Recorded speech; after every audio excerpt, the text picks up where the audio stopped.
8. I mean, round 8 already. It's like this specific season is going tremendously fast. It's just that obviously the battles that we saw, nice exciting race after race. And of course the championship, how close it is speaks for itself. So yeah, and if it happens like that, it doesn't feel like the season's taking forever. So yeah, round 8 already here at Monza in the lovely Italy.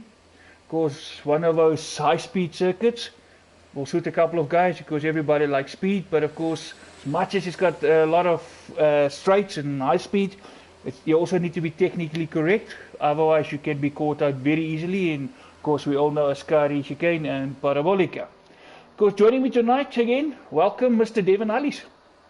Thank you very much, Johan. Good evening, everybody. Welcome to TNB at Monza, 100% race. And looking forward to it. Some nice battles going up front. Championship very close. With obviously the championship leader. MIA? Not here tonight. Yeah. Was he? The closest one. His closest rival. That's it. Should be a good race. And I see Chen is out on track already. Obviously driving for BPP tonight. Yeah, they've recently recruited substitute, of course. Thanks, Ronnie. Ronnie on the ball as well. Sorry for interrupting there. Ronnie just giving us a weather update. Chicho, I don't know if you could recall last year, Chen, was it last year or this year? When he started driving at Thursday Night Racing, he had an incident at Lesmo 1. I think it was Lesmo 1 with a GT3 car. I'm sure one day when we get to speak to him, he'll tell you about his experience in Lesmo 1 with a GT3 car. Very first or second race he did. And look at him now in an F1 car. And the F1 but he's enjoying it. I spoke to him in the F1 bug actually bit him. Because obviously exactly 2 weeks ago we did Silverstone. And Silverstone was his first official race in F1 because this is the first F1 game he actually is trying. And it was literally, he was still showing like level 1 when he joined. I see he's already on level 9, so a guy that's been busy a bit online getting the feel for it. So really into the F1 thing as well. So welcome Chen. And of course he joined in with a bang. 2 races already, 100%, and both races he finished. And not a lot of people can say that. Experienced guys battle to sometimes finish a 100% race. Yeah, that's why I'm sitting here in the com box with you and not out there. It's quite different doing a 100% race. I can do a 3-hour GT3 race, no problem. It's not as intense as doing a 100% F1 race. Muna saying, yeah, threw the championship away. It's not all over. Says unfortunately, Muna, now if duty calls, you don't have a choice. You have to eat, you have to pay rent and all that stuff. So unfortunately life happens and that's more important. See the judge is also out now, going out. Foss on the outlap. I see Staffy putting up a Carter Boy with a Carter 121. Boy, 121, actually faster than Staffy. Carter Boy immediately surpassed by Quinton, but not much. And there we go, not Maverick, 120, forget about 121. Times are going. Not Maverick, not Kimi, the 120s already. The boys are on it. So no, Muna, I don't think it's thrown away. Life happens and anything can still happen. Especially with a lot of guys now going suggestions out there to add another race or two to extend the season a bit, knowing that 2020 is coming in July. So yeah, a couple of guys have been asking to add another race or two. So you know what, maybe something to consider. We'll put it out there. The guys can vote, and that's actually going to make things even more interesting. But yeah, by that we will see what happens. Oh, an 80, which looks like a disconnect. Let's hope he can come back and rejoin. Not a good way to start. So yeah, it's just something to mentioning. It was just suggestions, but of course, just like the calendar, just like the teams and who's in the team, it was all decided by the drivers, of course, by way of vote. The tracks were voted for. The only thing I just got involved with was just the order in which the tracks were done. Of course, the teammates, everybody chose their own teammates, and together they designed their own liveries. So yeah, so if we can extend it, perhaps that also have to come from the drivers themselves. Of course, majority will was just coming there through a scurry, a little bit wide, but nothing serious. Of course, rather a bit wide, and because that inside part of a corner, if you just get too much of that apex coming out of a scurry, it's enough to throw that back end out. And we saw so many times before how quickly a car can end up in the barriers. I see that our Twitch cream actually went down because Telcom is actually screwing with me tonight. Boy. So I'll try to get that back going. Cool. So I've been slow in the areas I see a lot of guys are actually having issues with LT and that sort of thing. So yeah, let's hope, fingers crossed. And I see ID managed to rejoin. And Chen retired. Of course, I think it's him choosing to retire because no, there's no point in actually, going seriously now. Because there's 14 drivers and all 14 actually will make it through to the next session. So no, not a bad move there by Chen. It might seem might seem early, but but good presence of mind. He actually noticing that. Hello, Roberto, Mr. RZGV 102,000. I'm not sure if he read the rules, but retiring on track, it's technically a no-no. So I'm sure one or two of the guys will have an issue about that. But the thing is, to be honest, something that we can forgive him. Like I said, he is new to the setup. He joined only like 2 weeks ago, so he wouldn't have seen the rules. I don't think those would have been posted on the group and shared with him again. A couple of experienced guys that's been doing this long enough with us actually doing it, so those guys can rather just shut up. Give a newbie a break. I see Judge going off track over there. Yeah, he took complete different line into that chicane there. Of course, Lismo. It can also be it can be a rewarding one, but can also be a bit tricky. You must just get your break point right, because if you just break a little bit too late, you're either gonna get a weird line like that, or you can actually end up cutting. And of course, cutting means penalties, or with strict corner cutting on. Well, I suppose the most penalties, most of the penalties will come. And Robbie says hello, most of the Devin. penalties will actually come. Oh, hello, Rob. Oh, wow. How are you doing? I can't see any of the comments. Judge and Springbok Gamer. I'm actually streaming to Twitch. No, not together, two different. That's obviously Springbok Gamer's teammate that was just there in front of Judge weaving. Probably Boinkies. No, it's the man himself. Thank you, sorry, Boinkies. It was actually Mr. Staffy wagging his tail there for Judge. Both of them going slow, so obviously on the way back in. Well, I just hope they don't do what they did last year at the 2019 Italian Grand Prix, or qualifying, Quali 3, where they all went so damn slow. Oh, yeah. We just hope that these guys have the sense of mind to not do that. AD did manage to get the control of his car again. He is out on an outlap now. So is Gaffpick and not Fernando. The only guys who haven't posted a time Fernando, yet. AD. Of course, this is just a dress rehearsal basically, because like I say, all of them will go through. Just make sure that they don't retire, otherwise that means they are out for the rest of the qualifying session. Oh, and Staffy just had an incident in his pants. He just put on the group poo. And I don't think he's referring to winning. Well, I suppose you could run the hard tire, get it out the way. No, but at the end of the day, you know what, savers, softs, nothing wrong with going on a set of mediums. I mean, that's a decent lap by force on the mediums. A couple of guys did that on soft, so at the end of the day, also knowing that, you know what, regardless what, all of them will go through, so why waste the set of softs?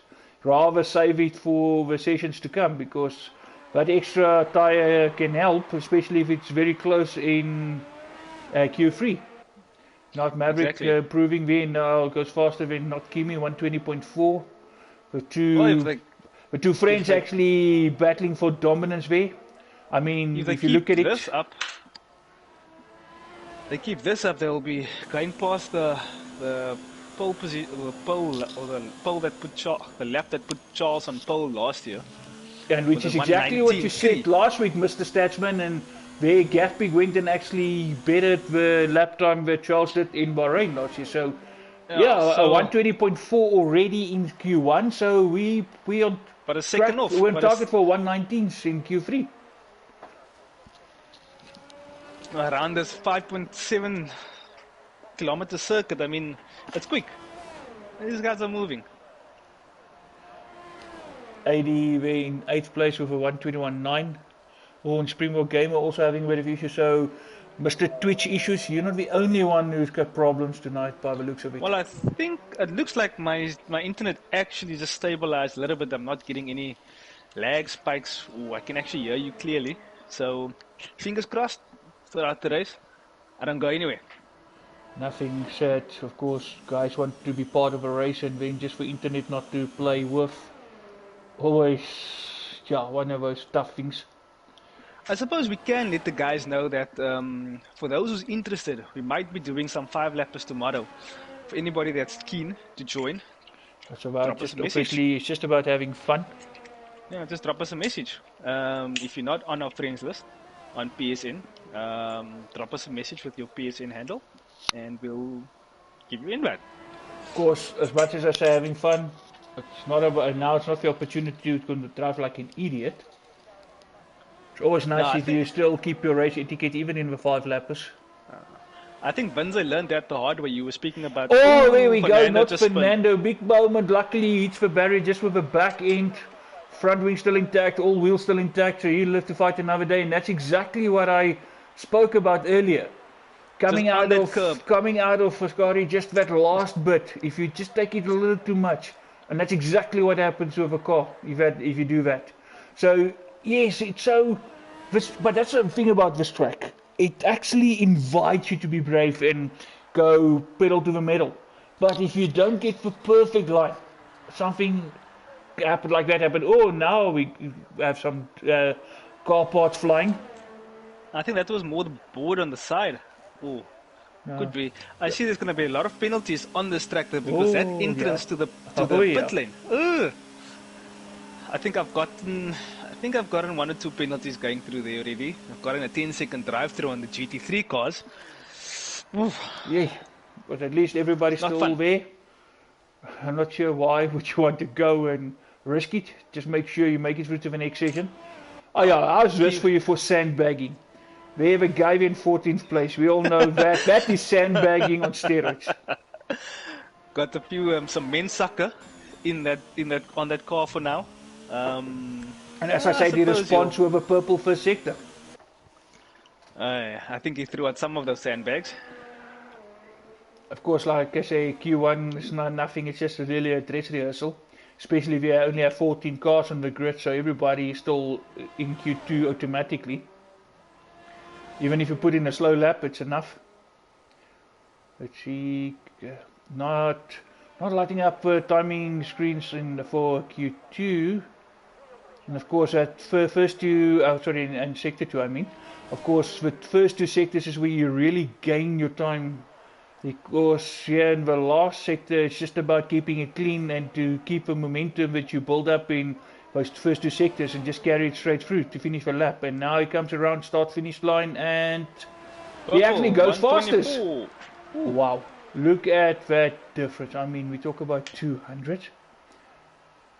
Yes, already. We're going to have an awesome battle in the shootout in Q3. Can't we skip Q2 already? Q1 to Q1, Q3, 120.4, 120.4, 120.8. I'm sure there's still some people sandbagging. Oh yes, I can tell you now. There's a couple of guys that can also still go into that 120s. I believe Voss is one of them. Of course, if you look at last week, how him and his teammates really battling, and of course at the last possible moment, the piggy took it. But also, last week you mentioned something that is certain tracks just invite certain drivers, or just more rewarding to certain drivers. They might not be as good on last week's track, what was Bahrain. This week, totally different story. Car setup was a little bit different, running a little bit lower wings than what they ran last week. Hey, so, Missy!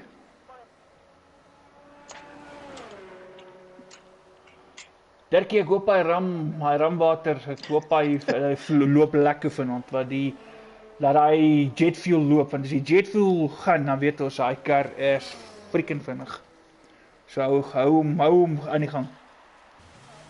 I see Robbie just saying we go BPP. If you know what I know, he won't go he won't support his team anymore.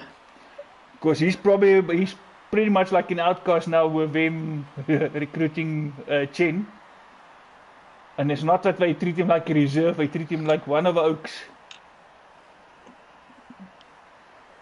And Foss just jumping in as well, saying hi. Of course, we got our weather report quite early, but of course, Ronnie looked a little bit on the jet fuel himself. Cloudy with sunrise, no rain, no water, wit wolkies met son. So yeah. Well, we've got one view on our Twitch already. Hey Nizmax, thanks for the watch. Of course, the point of views and stuff or images will be slightly different, but the commentary will be the same. Of course, last week he done the same. For those of you who watched last week, of course, Devon streamed to Twitch, I streamed to YouTube, but of course we're still in the same commentary box, so the same commentary go to both channels at the same time. Something new. Of course, so Devon might be riding on board with, for argument's sake, let's say Gaffbeak, where I'm here on board with Springbok Gamer. So, of course, we will try to just flick in between just to try to align it a little bit, so just bear with us. It's not always that simple. Of course, obviously, he will pick up something where I'll pick up something else elsewhere, but we still will have the same comments and stuff. So, yeah, it will get better, of course, the more we do it. Of course, one thing, if you commentate with somebody long enough, you start to get a feel for your fellow commentator and of course what they do, so then you're actually doing it in sync. So yeah, second time, so let's hope a second time of many, Devon. Yeah, I'm looking forward to it actually. It's quite interesting, something new. Different this side than being on the track. I would say I do miss. Of course. I miss Italy. I do miss Italy, but I think I've had enough of Italy for this week. I've done some project cars this week, and most lobbies I found was just doing Italy.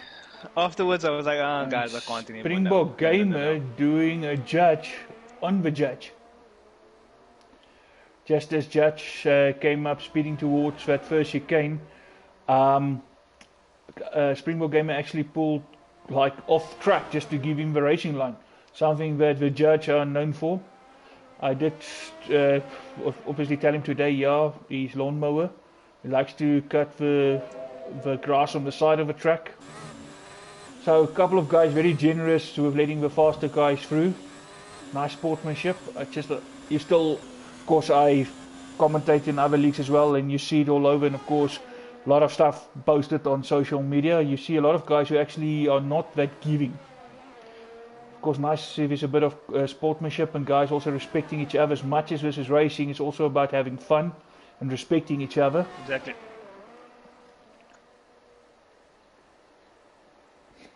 Okay, Rob kinda likes, like you said, you're not missing Italy. Rob kinda like going with you there. It is fun. Well, hopefully we'll have Rob back soon. Italy kan en sy maar invlieg.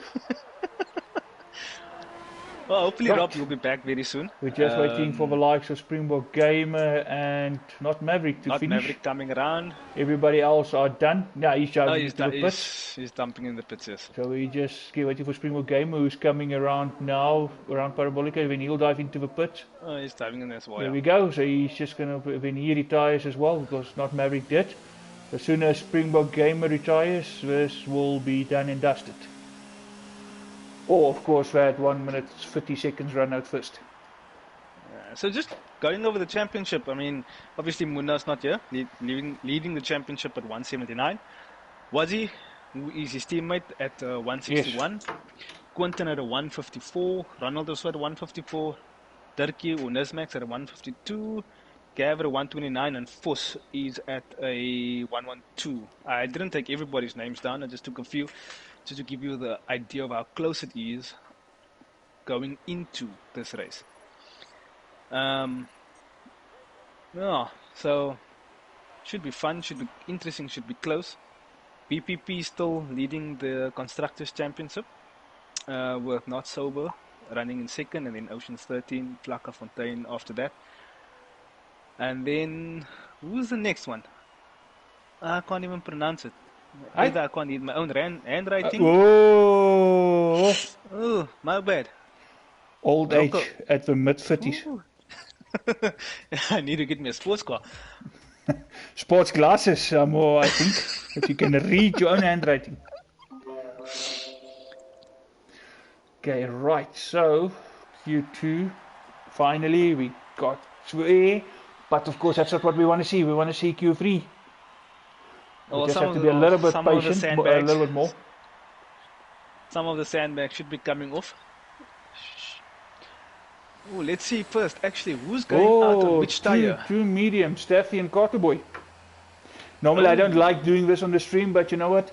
Staffy is one of those guys who like to watch the stream to catch up on strategies and stuff from other guys, so I will make sure I share his strategy with other guys. Let's even the playfield. A couple of guys are actually in a hurry to get out there, Staffy being the first of them. Of course, you talk about the championship. If you look at Constructor, BPP Engineering on 452, followed by Not Sober on 396. So it's pretty much 56 points.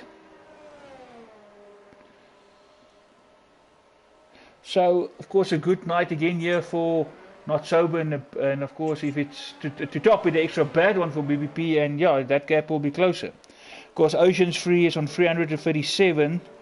Pretty much there in the mid-sphere, but of course Flaka can still gain and win on 286. So that's pretty much it, because the rest of the guys, a couple of guys left, team's not full, so the other two teams not really going to gain on that. Of course, if you look at the drivers, much more closer. Of course, not Sebastian, not being able to race tonight due to work commitments and stuff. He's leading the championship, 179 points.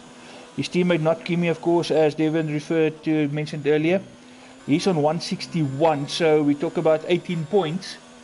And I mean, a second place even, or third place for Not Kimi tonight will see him leapfrogging his teammate. But of course, you still have Safwan Quinton and Boinkies on 154 each, only 7 points behind Not Kimi. And then 2 points behind you got Nismax, who had a bit of bad luck last week thanks to AI. He got taken out. Of course, trying to get past the car where AI took control and just managed to go in front of him, and that saw the end of his race. So, of course, a bad one. Otherwise, he would have been right in the top 3 as well, but still in it. I mean, if you think about it, it's a top 5 guys. Even Gaffbeek in 6, he's not that far off, 129. So, we still have any one of those guys can actually still win this championship. That's how close it is. Yeah, very close. I can't remember what is the points for first place. First place is 30 points. Or how many? 30. 30. Okay, so Gavin can't trump Una, so yeah, so Gavin will still be a low Muna. Yeah, he will still be low. But I suppose correct. Everybody else, depending between Quinton, Ronald, Wazzy, and even Nismax, if any of them taking the win will result in a leapfrog. There we go, Quinton already, a 120.3. There was one of the sandbaggers, you called it. Running in the 121s, all of a sudden he's in the 120s, and he's actually doing a completely different strategy tonight. We got to know Quinton as a guy doing Q2 on medium, starting the race, doing the longer first stint. He's actually on the softs tonight. I just need to get back into Twitch. Telkom is doing this screw you thing a bit tonight. It's a pity. I hope nobody else has issues though. I hope so for guys. These are the guys it can be so frustrating.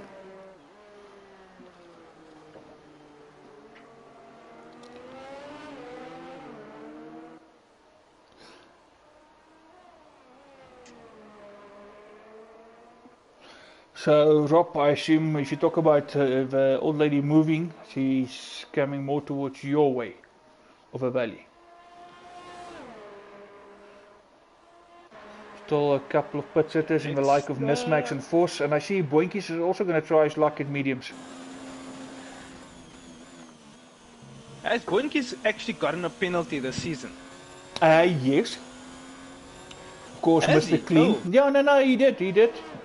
But of course, nothing as major as the other guys. Of course, Russia comes to mind immediately, because Russia was one of those crazy mixed up races. Yes, I remember. I mean, the other guys got penalties aplenties, and I mean, Foss, who led the race, actually dropped to 4th place.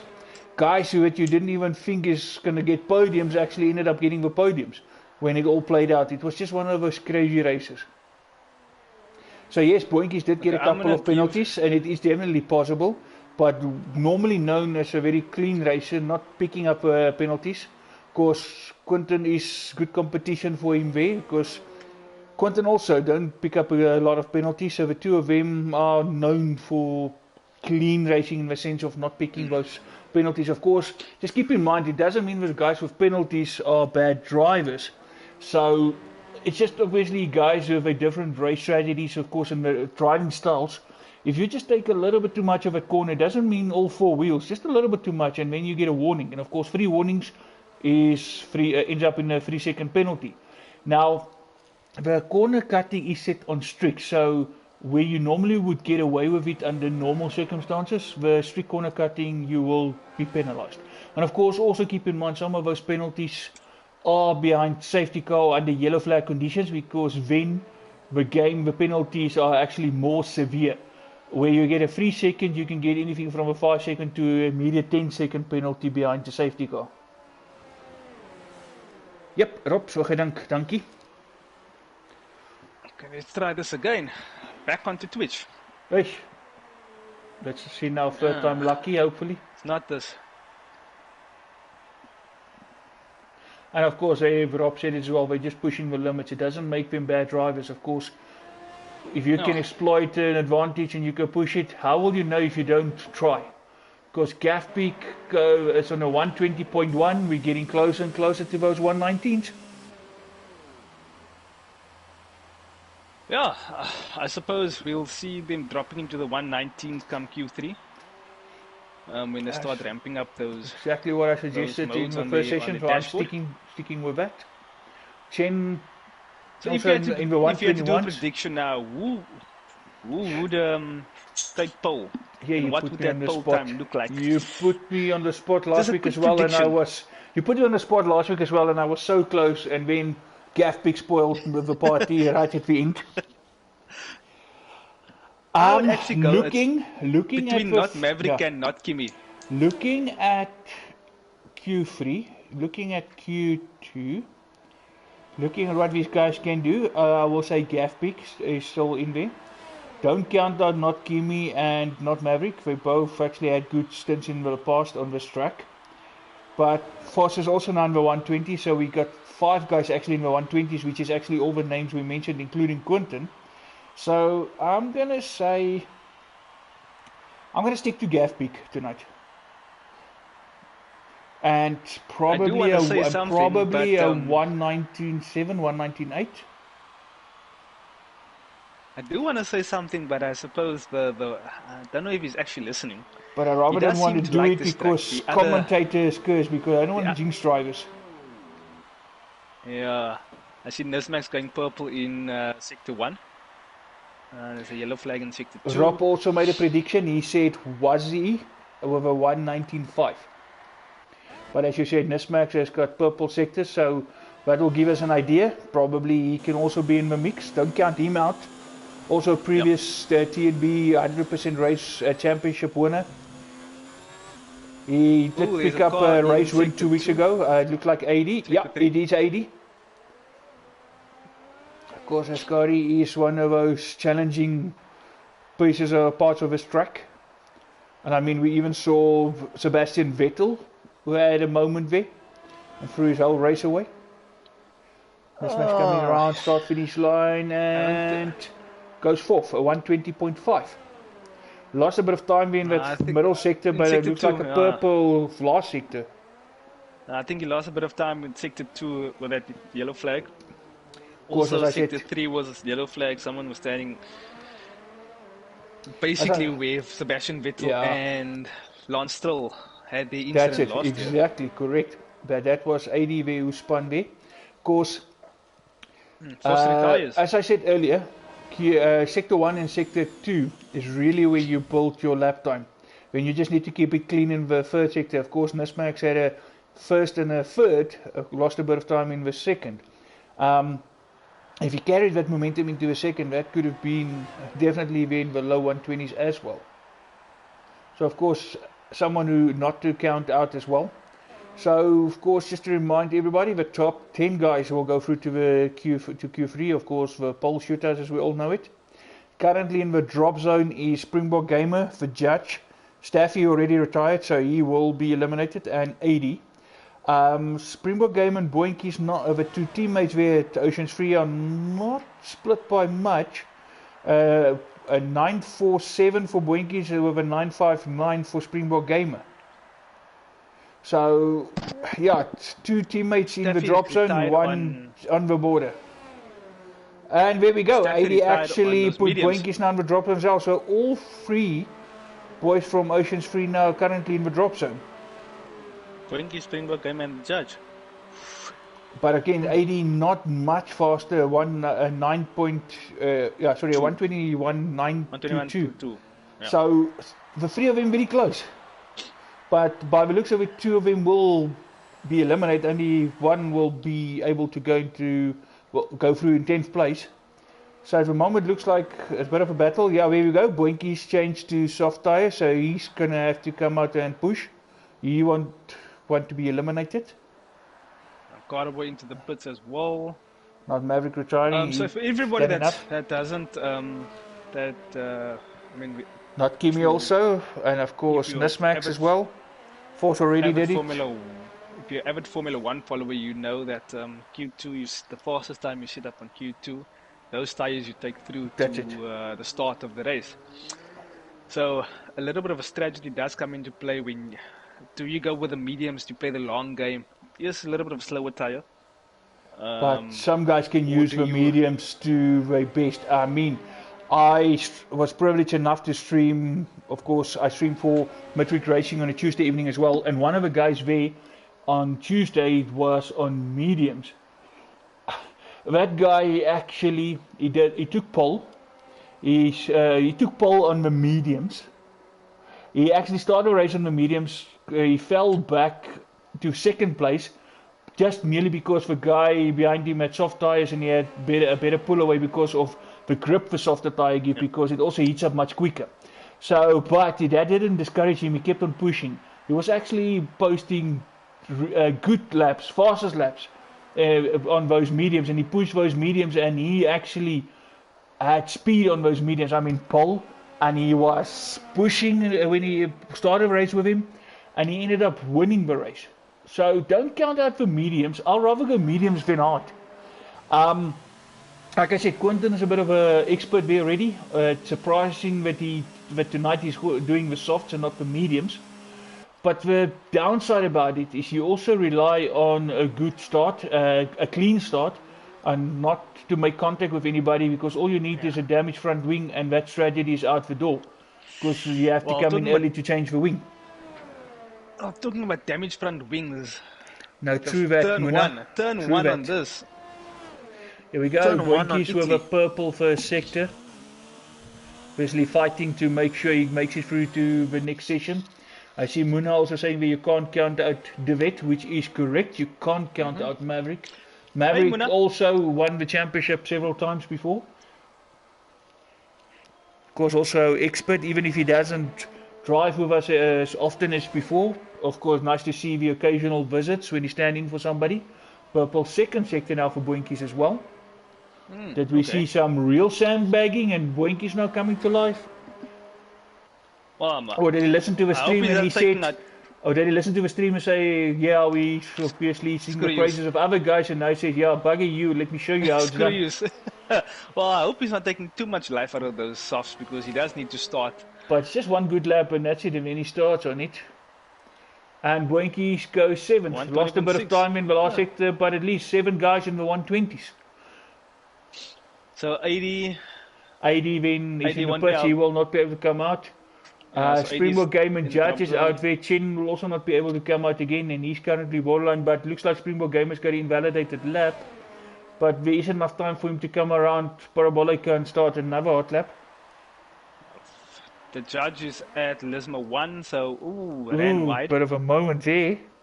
Because this is his last lap. He will not be able to do another lap. 5 seconds to go. Springbok Gamer did cross the start-finish line. He started a lap. So it's pretty much Springbok Gamer, the Judge, and Boinkies. Judge sector 3 or sector 2 entire second up on his time. Yeah, and that buggers up his lap, so that also means that's him done. 80 out, Staff out, the Judge out. I think he just... Let's see if Springbok Gamer can do anything about Chen or not Fernando. That's the guys he would have in target. Try to beat the times. I suppose Fernando is safe. He is into Q3. Not much between him and Chen, but of course Chen being behind him will be the guy that will be pushed down if Springbok Gamer manage to improve on any of those times. Well, let's see. He's going up to Ascari now. He's faster by 0.04 of his best time. So not much yet. Put the wheel down the grass. Hopefully, it didn't cost him too much. But then again, also Chen is also just a 10th up on his start. Again, the wheel on the grass. Now he bails. He's into the pits. He bailed. That means Chen will go through to Q3. Top 10 for you. Gav, Force, Quinton, Nizmax, Kimi, Maverick, Boinkies, Carterboy, Fernando, and Chen. Not Kimi, not Maverick, not Fernando. You must be specific with the not. Trust me, not Fernando will remind you of that not. And of course, not Sebastian on the stream watching his teammates.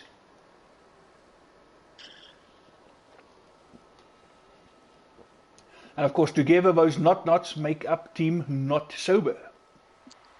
So, if I could, I know he's listening. I can't obviously see what his response is. So, if not Sebastian, could just give the guys a little bit or his teammates, just a little bit of a helpful hint. What would it be? Foot in the hook and kick butt. Which wing would you run? 0-1-1? And as if he's going to do that on live stream for everybody, knowing the likes of Boinkies and Staffy watch your stream. Never. Well, they are on park firmware, so they can't do much changes to the car setup though. So, except change their front wing. Exactly, they can still do that. So, I don't think not Sebastian will share tips like that. Not on the stream, no way. Well, if you do change your and besides, even if he does, just think about it. It's so easy to share a setup, but it doesn't work for everybody because guys have their own preference to a setup.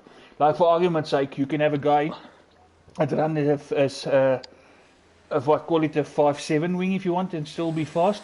We can have a guy with a 3.5 wing, which is skinny wings, fast in the straights, but he's not the fastest. So it depends. Yeah. Some guys are more comfortable with more wing, some of them are comfortable with less wing, and yet they can still be equally fast. Was out first, followed by Maverick. Guys are in a hurry to get out there. Everybody's out. I hope they've got, I mean, if you just look at the track map, they're all out. There we go. Chen goes, not Kimi goes, Carterboy goes, not Fernando also, not sitting and waiting like normal. Everybody's eager. Boinkies as well. There we go. Boinkies, one of the last guys, but yeah, everybody's on track. Ooh, I hope they're giving each other enough everybody space, except the peak. The peak is holding back. The peak is holding back. They should give each other space. They don't want to run into each other and mess up their quali run. Well, Staff, I said it before. If they do mess up their first run. I'm going to say it again. Staff saying he came in first from the back. I've said it before, I'm saying say it again. Last place is not necessarily the worst place to be. And go ask not Sebastian, who managed to come all the way from the back to put the podium. I saw guys on previous occasions before winning after starting at the back. Anything can happen in the race, and especially those eager guys. First corner, and of course Monza is known for first corner incidents. Being at the back is actually maybe the best place to be, especially a track like this, because there's a good run up into the first turn. A couple of guys want to get past each other in that first turn, and when they come together, there's going to be damage or guys retiring, you don't know, and that's when the guys behind them actually pick up the places. And that's actually what Chen done so well in his first two races. As much as he doesn't have a speed as yet, of course that will come with experience, he still managed to finish races and get the valuable points for his teams. So exactly what the guy in last place do, just keep your nose clean and you pick up the points when the other guys make the mistakes. Because you're going to pick up those points by making the position. So yeah, no, last place I still think is a good place. Especially with a 100% I think race. What also plays into Chen's advantage is he's used to doing endurance races. He's used to running an hour, 2 hour, and that's the 3 thing. hour races. And so I'm glad you mentioned that, because a lot of guys don't think about it like that. Because F1 is kind of like endurance if you think about it. Because if you say you do a race for, let's say, endurance race of an hour and a half, how long is an F1 race? More or less, depending on the track. Hour and a half, hour and 40 minutes. So it's pretty much the same as an endurance race. Force on a 120.0, already the low 120s as we start. So of course, if you look at endurance and F1, it's pretty much the same time. It's just it's a mind thing, because in endurance race you see the clock counting down. With F1 you see the number of laps pretty much counting down. Number of laps. But meantime there's still a time limit on F1 as well, so it still comes down to endurance. So and if you can get that mindset right, the one is the same as the others when it comes to the time. Of course, I'm not saying it's just, the same if you look at the cars and the handling of it, but of course time-wise.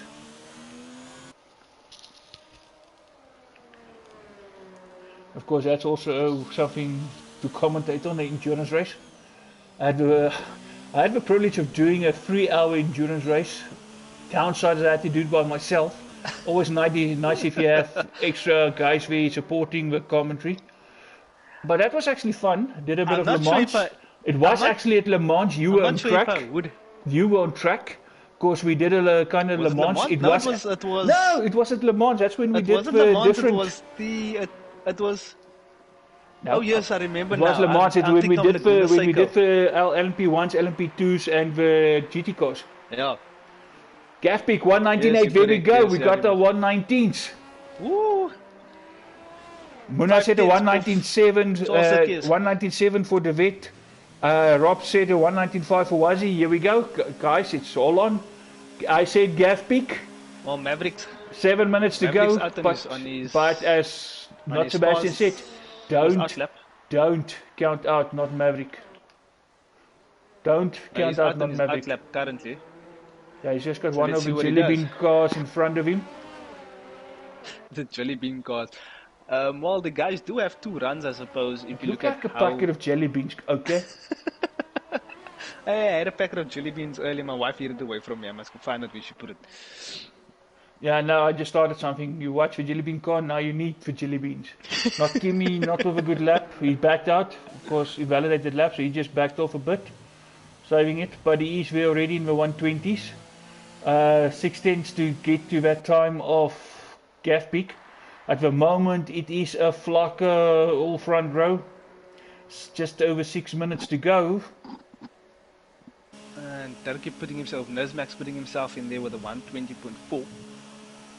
Starting on a second row. Still everything to go for.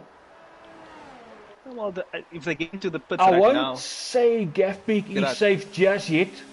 I mean, Vos can always come back and do the payback what Gaff did to him last week, where it looked like it was all Vos and then Gaff came, so who knows, this time around it's different.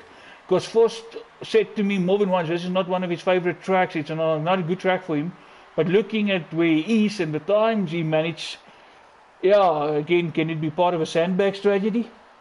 But I also told him, you know what, don't ever give up, because even if it's not your strongest track, you never know. And look at where he is now. 5.5 minutes, and Plus, we have old Flakker front row. Plus, you never know what's going to happen on turn 1. That's it. You can't win a race in turn 1, but And you of can course, definitely lose a race and in of turn 1. course, just to keep everybody honest, I don't like to go back in the past, but just to go back to the very first race of this season, Gafpeak, when Belgium had the pole, he did an awesome job on quali. He kept it clean, was fast all around, put it on pole, and then a mishap, of course, Rouge on the first lap, which saw an end to his race. So yeah, like you just said now, that first corner, that first lap even, anything can happen. But yeah, a couple of guys in the pits, of course, refueling, putting on new rubber. And not Maverick, can have one more go. 5. I mean, Not if you look at the from top seven. From third to 7. Yo. All of those from second to 7 for all 120s. But can someone respond to the Flakker boys? And if so, who's it going to be? Well, what Muna did say that he's putting a 119.7. 7. It's just he said for not Maverick, can he deliver? At the moment, it's going to take some doing to surpass Gafpeak. But Quentin looks like invalidated lap, so yeah, he backed out. Just saving the fuel and the tyres to have one solid go again. Of course, just like Rob says, Kom Dirkie, you can't count out Nismax either. Teammate guidance over there, or some teammate love over there, I suppose. Better word. Rob still believe in the BPP, even if they kicked him out for now. Hopefully Rob will be back soon. No, he did say his aim is to return on. He will be back for the last race. He did also mention it on the stream earlier. Just helping his grandma sort out stuff. Unfortunately, Rob lost his granddad in recent weeks. Just helping his grandma out. That's actually what took him out of the season. He was actually in there as well. It's just unfortunately again life happened. Just sorting out his grandma, so everything's sorted soon. So he is aiming to be back for last race. And Force starts a hot lap. Let's see what you're gonna do. See if he can catch up with his teammate. Nismax still in the pits. Not Kimi's on his way out. Followed by not Fernando. Yeah. Both Naughty Knots is out there. So I wonder if I can ask you this, Johan. Yes. Would you give it a go at naming these, besides Oscari and Parabolica, and Lismo, the other turn names? Turn 1 and 2 and turn 4 and 5. Would you give it a go at what their names are? I'd rather not, because I suck at names. And I will admit to it. It's just certain things do stick. It just so happens that I remember Parabolica and Ascari, because that's normally where stuff happens, especially Ascari. I do remember one turn though, or Wall of Champions. I think I've heard it a few times as well. I think everybody knows Wall of Champions, the name. Because sick is heel Villeneuve. Or a DHL sign, I suppose. Of course, we're talking about Hockenheim. A joke in the midst here. Not Sebastian. He will know all about that one. I'm not wanting to hear his response to that though, because I can imagine what it is. Yeah. His teammate at the time, they both won Ferraris for that championship. His teammate actually made a gif of it. See it on making its appearance on the group quite often. It's actually set up on his Twitch screen as well, so as part of his images. So his Twitch, yes, it actually got that. Just as a reminder. Oh. And funny enough, his teammate at that time and my teammates this season as well. With teammates like that, if you do want to help Muna, relieve some of his hair, do go follow the podcast on Not Fernando's Force with a purple Twitch, second sector. A few days ago. Can you keep it clean through Ascari? Relieve some of his hair. Yes, he does. No hassles there. There we go. Not Sebastian responding. Hey, don't bring that up. Yeah, no, you got him. He responded to you. You got it, Devin. Force coming around Parabolica, dashing for the start finish line. And he actually dives into the pits. He pulled out of it. 18 seconds to go, so that's wow. it. That's he's qualifying over. Quinton also in the pits. Let's see, does Max? The session no longer exists. Oh, yeah, Devin Ellis has left the session. Oh, boy. Ooh, okay, I'll get back Boinkies in the pits. I think I still got a few invites. Nismax still out there. Not Maverick over invalidated laps, so it's not going to happen. Only the one guy in the 119s. Not Kimi at 120.088. 8 thousandths of a second between him and Vos. Wow. But still nothing to the time that the pig did. Not sure if the pig were flying over corners and didn't get penalized or whatever, but that was a blind overlap. And nobody's going to come close to that. Oh, not Maverick. Bit of a moment where he took off his front wing.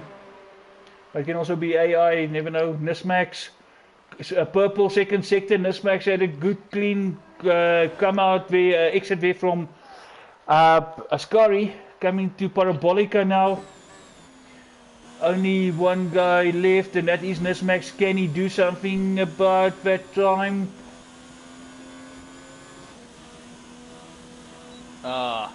And the answer is no. No. So Charlton is I called this one correct. I did say Gaff Peak and I did say 119.7 or 119.8. So once I was right.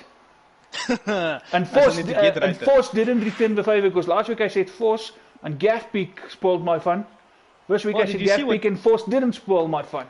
So all Flocka lockout. So well done to the Flocka guys. Yes, I said 8 thousandths.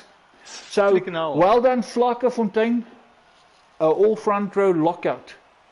Was long due, it was coming, close. And Force claiming it's not his favourite track, while by the looks of it, I beg to differ. But well done, boys. Gaff Peak, Force, Kimi taking third place. Rest of the field lineup, of course, there from Quinton down this, as you all saw. I'm still, getting over this. Flocka actually out qualifying both BBP and Not Sober, who's the main championship contenders here. So the Flocka boys showing they still have it in them. And I see Vino did manage to join, so we got Vino. He missed quali, but he will be part of a race. Again, as I said earlier, not a bad place to be at the back. You can still win from here. So, of course, Quinton starting in fourth. Like we keep saying. Starting on the softs tonight, not the mediums as normal. Just waiting for everybody to finalize their strategies. Of course, as soon as any one of them ready up, that timer will start counting down. Oh, and Devin and his internet. There we go. Nismax ready. Not kind. Devin don't have a best of internet connections tonight. He did say that. Not just for Twitch, but now also staying connected to the lobby. But that's all internet. No fault of his own. Unfortunately, all of us experienced that one way or the other before. Unfortunately, not everybody is privileged to have fiber. Well, in this day and age, I mean, we in level 4 lockdown. Oh yeah. But also doesn't help things. Here we go. You can see those Jelly Tot cars there in front. And a couple of pink boys there as well with a red car there of Kimi. Of course, again, doesn't mean this is all over. 53 laps of hard racing left, and these guys can go wheel to wheel. They've done it before.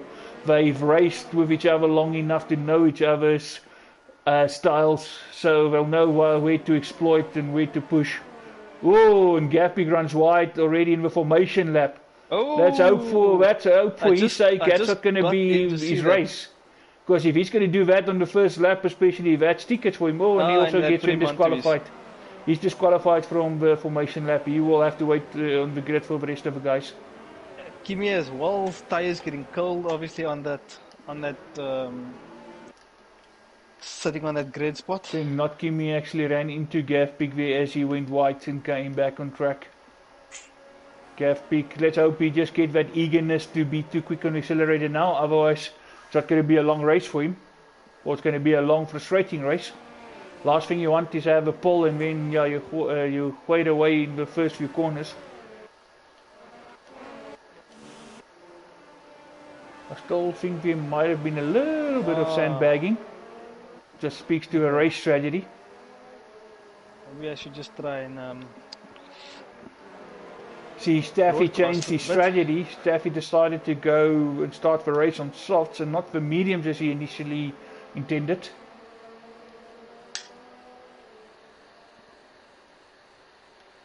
Rena, of course, lining up there behind Staffy. As long as, let's hope, Devon can still stay in here, at least in the comms box, even if his stream is a bit of compromise tonight. I just stopped the stream to Twitch though, so let's see if that helps the situation a little bit. And then just stay. Guys, we do apologize for the technicality. Last week it went well, it's just unfortunate tonight internet is not helping on Devon's side, so we apologize for that on the Twitch side. But just swap to the grid. But just switch to YouTube. There we go. You're just disqualified from the session. No, I think you're seeing stuff. Why? There we go. We got green flags. Just waiting for the lights. And it's a go, go, go, go. Both Locker boys and Kimi with good starts, but of course immediately the BBP boys are up there as well. Oh, a big moment there. It looks like Quinton, Quinton into the walls. Front wing damage, he had to take to the escape track. And Gavin also had a bad start, a 5-second penalty for corner cutting for Quinton. And Force is in the lead. Gavpik dropped to 4th. Under pressure already, not Kimi pressurizing Force. And with them is Nismax. Nismax had a good start, of course, starting in 3 places up already. Kimi gaining that 1 place, so that Force with Gavpik dropping down. And this guy's pulling away a little bit there from Gavpik, already a second behind them after he was in front of him. So pretty much what happened to him in the formation lap is what happened at the start of the race. Luckily not as bad, it could have been more places, luckily it's just a few, he can still do something from here. Let's just hope he doesn't have any front wing damage which will seriously affect him. But of course, as you can see, then Nismax right on the back there of not Kimi still chasing Voss. Voss of course would want to hope for a win and of course stay penalty free ideally, or as little penalties as possible, just to make sure you keep it there.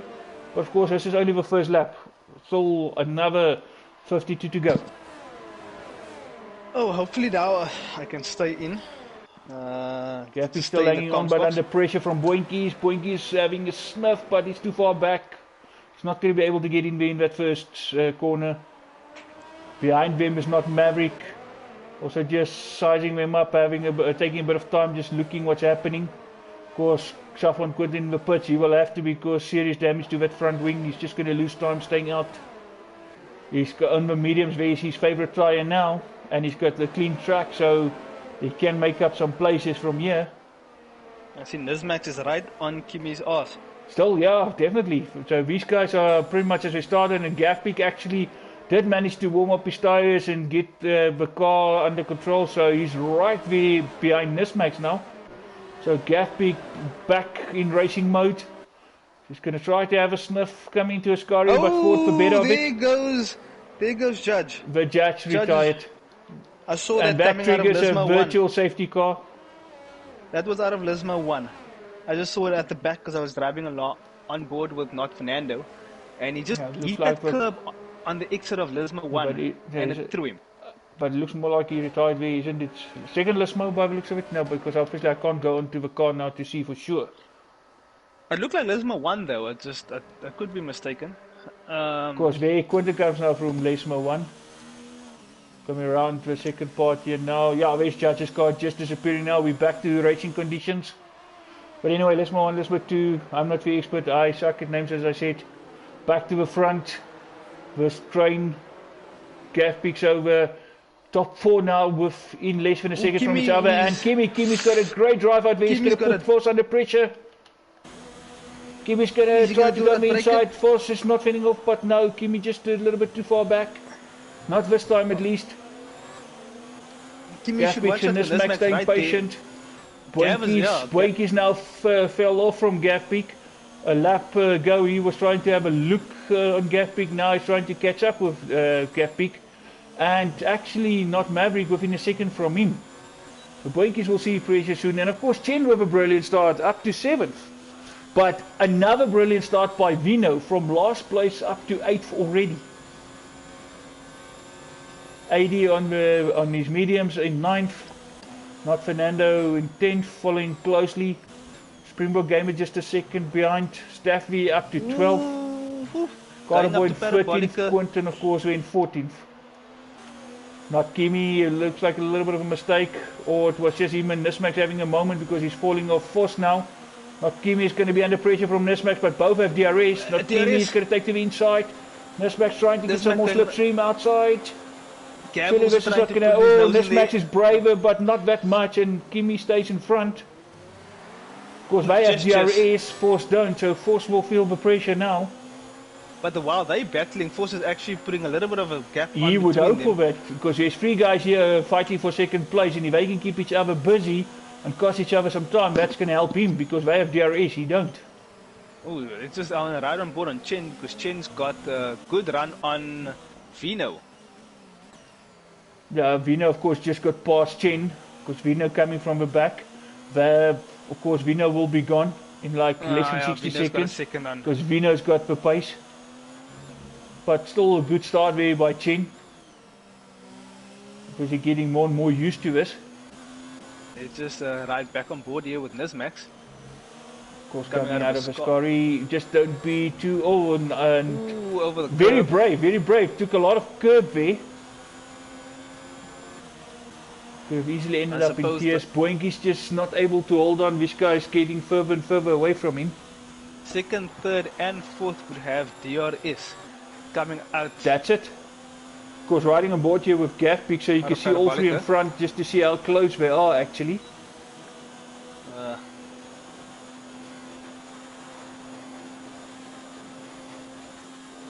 Gavpeak not gaining as much of a DRS, because obviously the 2 in front have DRS as well. Looks like they did close up a little bit to Force, but as much as Kimi trying to chase Force, he also needs to look at his rearview mirrors for Nismax, because Nismax just need a little sniff to make a move.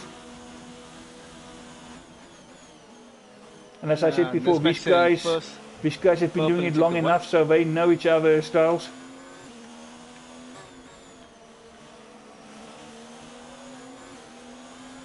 Quinton will be a huge task at the end to recover. It's going to take a recovery drive of note. Well, like you said, it's a very long race. I mean, it's 306 kilometers distance race, so there's a lot of time, a lot of mileage still Maverick to go. also not being able to hold on to Boinkies. Boinkies now open up a gap. Not Maverick out of DRS. He's going to feel the pressure from Vino soon. And Kimi so much closer. Not Fernando Force, losing out. Springbok Gamer down 10th. Staff in 11th. Fernando down to 12th.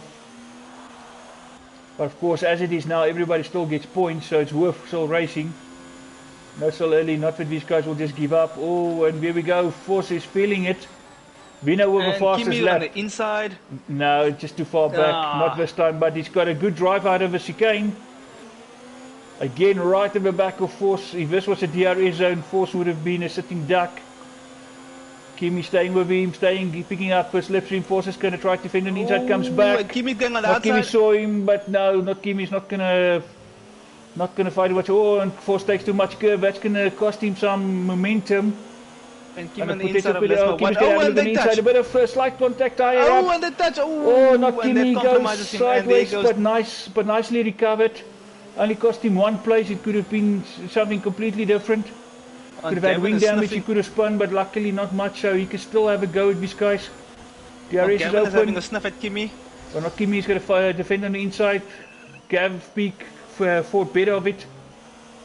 And just the slightest of contact there between Force and Not Kimi, but of course not Kimi was on the wrong side again. It's one of those corners, just like what you have at Bahrain. Just too much curb on that specific corner will send you spinning. Of course, it was tight. He had to fight Force. Force is not going to let him pass that easy. Gafpik now is going to have a look at Kimi. Kimi don't have DRS, and Gafpik's going to shoot past him. It should be a straightforward pass. I mean, these but now you're going to see a Gafpik, not Kimi battle like we saw twice before in China and in Bahrain. Not Kimi like being behind Gafpik. Gav seemed to be slow out of turn 2. Because Gafpik will have DRS now. With these two now, just about not Kimi, you know, just regrouping, gathering himself. Just take it one car at a time, get past Gafpik, and then he can sit after currently second place Nismax, who actually got Force under heavy pressure now. Gafpik just managing to hold on to DRS to Nismax. Nismax gaining. Force going to go a bit on the inside. Force just need to be a little bit careful. He goes one side, and then at the last moment he decides to go the other way. Just be careful of double movement, especially under braking zone.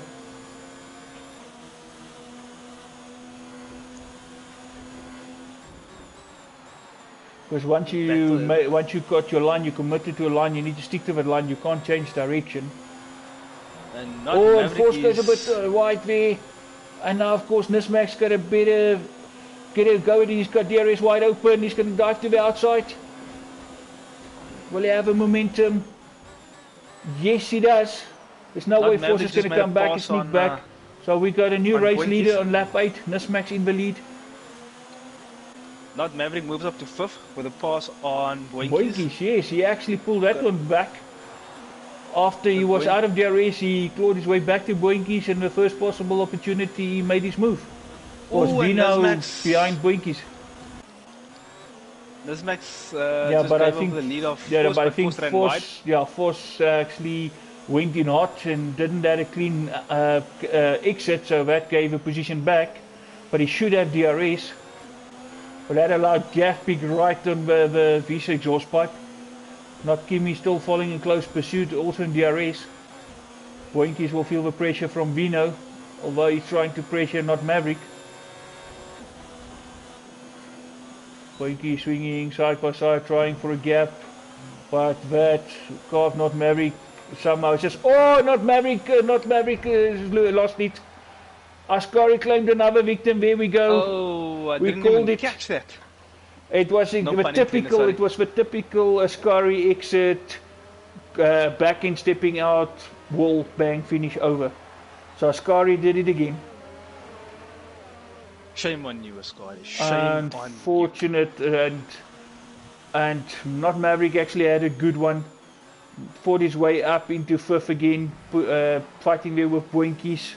Vino was also in that mix. It would have been a nice freeway battle, and we wouldn't have just been the leaders. But yeah, unfortunately we were a bit rocked there before that one really got heated up. Unfortunately it ended. Tough luck to not Maverick. Flags again. Back to normal not racing. Kimi just battling to stay in DRS at the moment. Gafpik now fighting his teammate. He would really like to get past Force. He want to have a go with Nismax. Not yet. Not going to have a look there. He will probably remember what happened with not Kimi in that same corner when he tried to have a look at Force on the inside. But pretty much it ended up in not Kimi dropping to 4th. Of course, these guys are 5 seconds ahead of Vino, and if Vino is going to keep gaining, he'll soon be in this mix as well. Vino, of course, now past Boinkies. 9 laps, though. But Vino past Boinkies, and Vino is coming. Vino has got speed.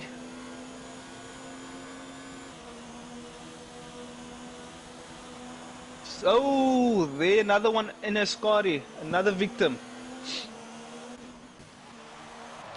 Oh, it was like Boinkies. Had a spin. That allows chaining to 6. Curb. Yeah. And Springbok Gamer, his teammate passed him 80 now. up as well. And there goes 80. Well, Staffy now. Staffy just a little bit too far back. Well, Staffy's going to get a run on DRS now, I suppose, from out of... There we go, Force and Gafpik. Gafpik is past Force. DRS helped. Now was he right in the back of Force feeling the pressure? Kim is right there. 5-second penalty for Boinky spinning in the pit lane, so Boinky's and Quinton not so clean tonight. They're feeling penalties, some of the early penalties, guys. Commentator's curse, I just asked. Oh, and why is he trying to make a move, but he had to go to the outside to fend as it looked like Force did weave a little bit again. Just left the door open and then trying to close it at the last moment. And Kimi did have to take a bit of evasive action. Oh, 3-second penalty. Yeah, Springbok Gamer now with penalties. That obviously put not Kimi off again, so he's going to have to fight again. Oh, and 3-second penalty. Oh, and there we go, and that cost Force. Ascari claims another one. Same bit happened with not Maverick, and this one will trigger a safety car. Full safety car. Funny enough, with not Maverick, same story, VSC.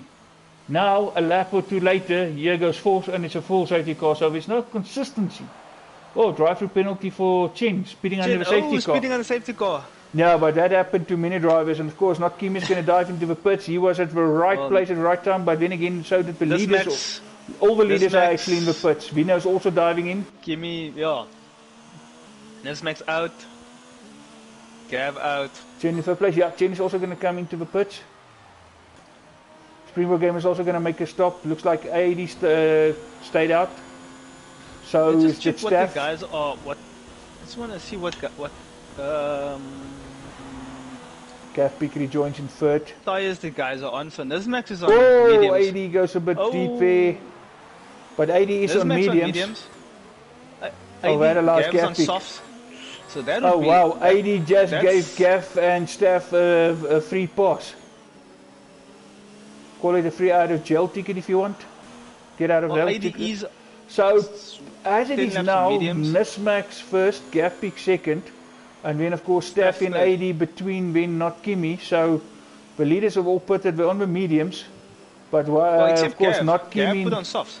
Not Kimi have to get past Staffy and AD now.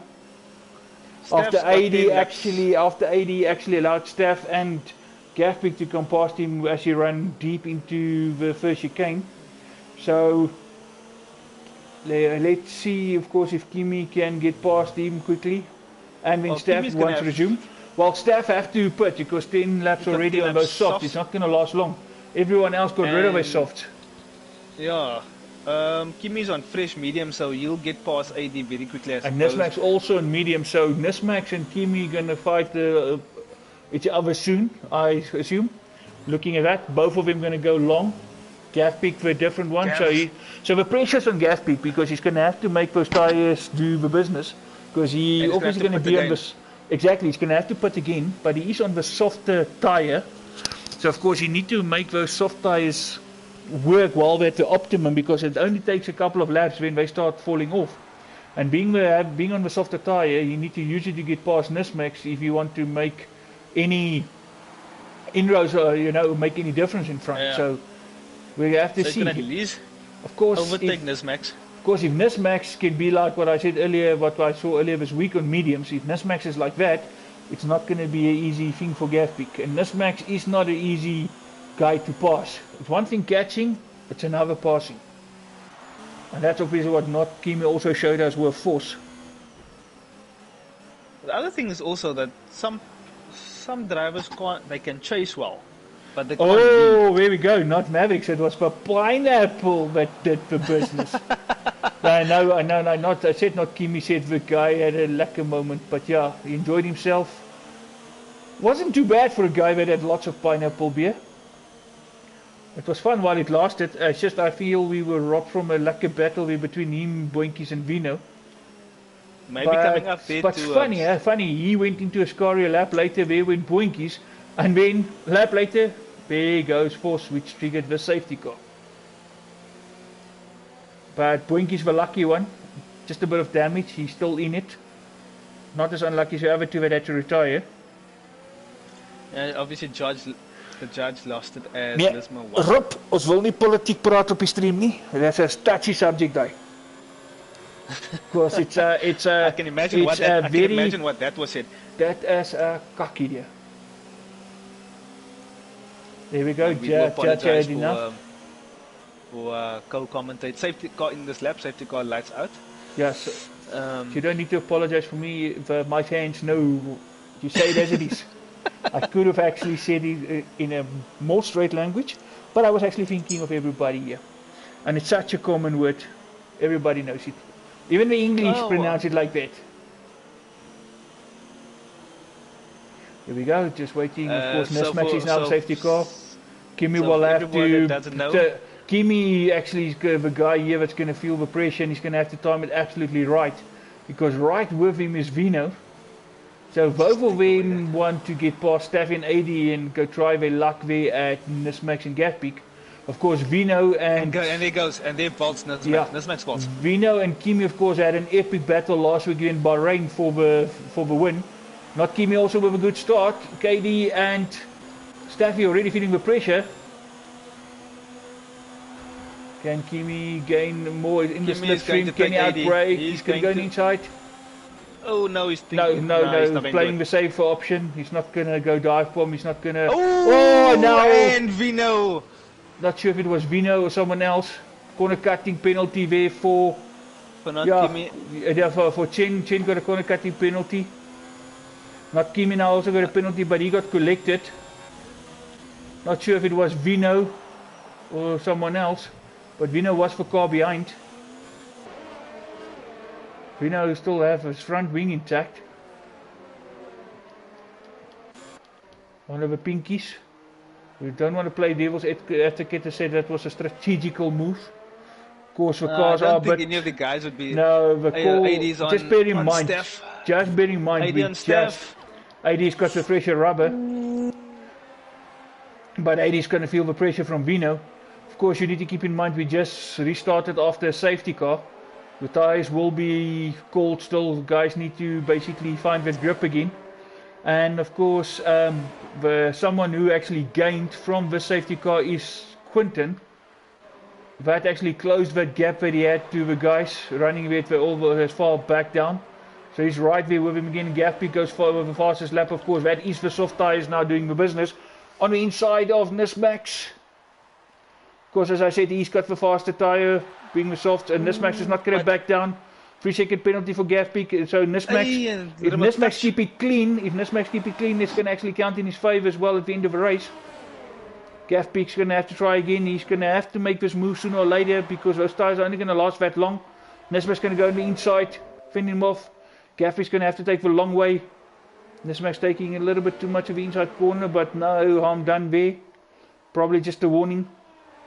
Gatpeak's still there, but they are pulling away. Staffy's holding up the rest of the pack nicely. This is going to play into Nismax and Gatpeak's hands. But of course, as soon as Vino can get past Staff, he will obviously chase after them. Carterboy is chasing after Kimi. But Kimi did get past him now. Not Kimi. I don't think he's going to have much of a resistance from his teammate in front.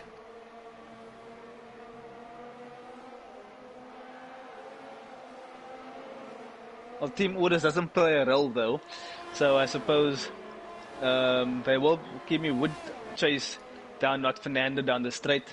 Well, Staffy just still holding his guys up, but Gatpeak not letting go of Nismax either. DRS will be available soon. Here we go, DRS available on this lap, so from next DRS zones we will see DRS. Gatpeak's going to dive on the inside. No, fought for better of it, he was too far back. Was never going to pay off. Quite Kimi now behind, not Fernando. Like I said, I don't think not Fernando will fight him too hard. Of course, it's all part of a team as much as you fight each other in the championship.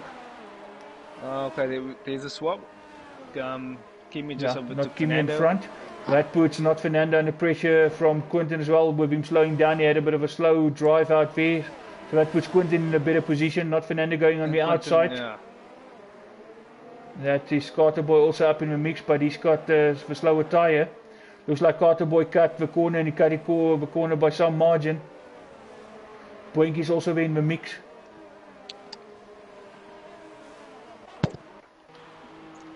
Chen into the pits. Chen now running in the last place at the moment. I think he picked up wing damage. Not sure if he might be the one who missed his braking point and ran into the back of not Kimi. Of Kimi.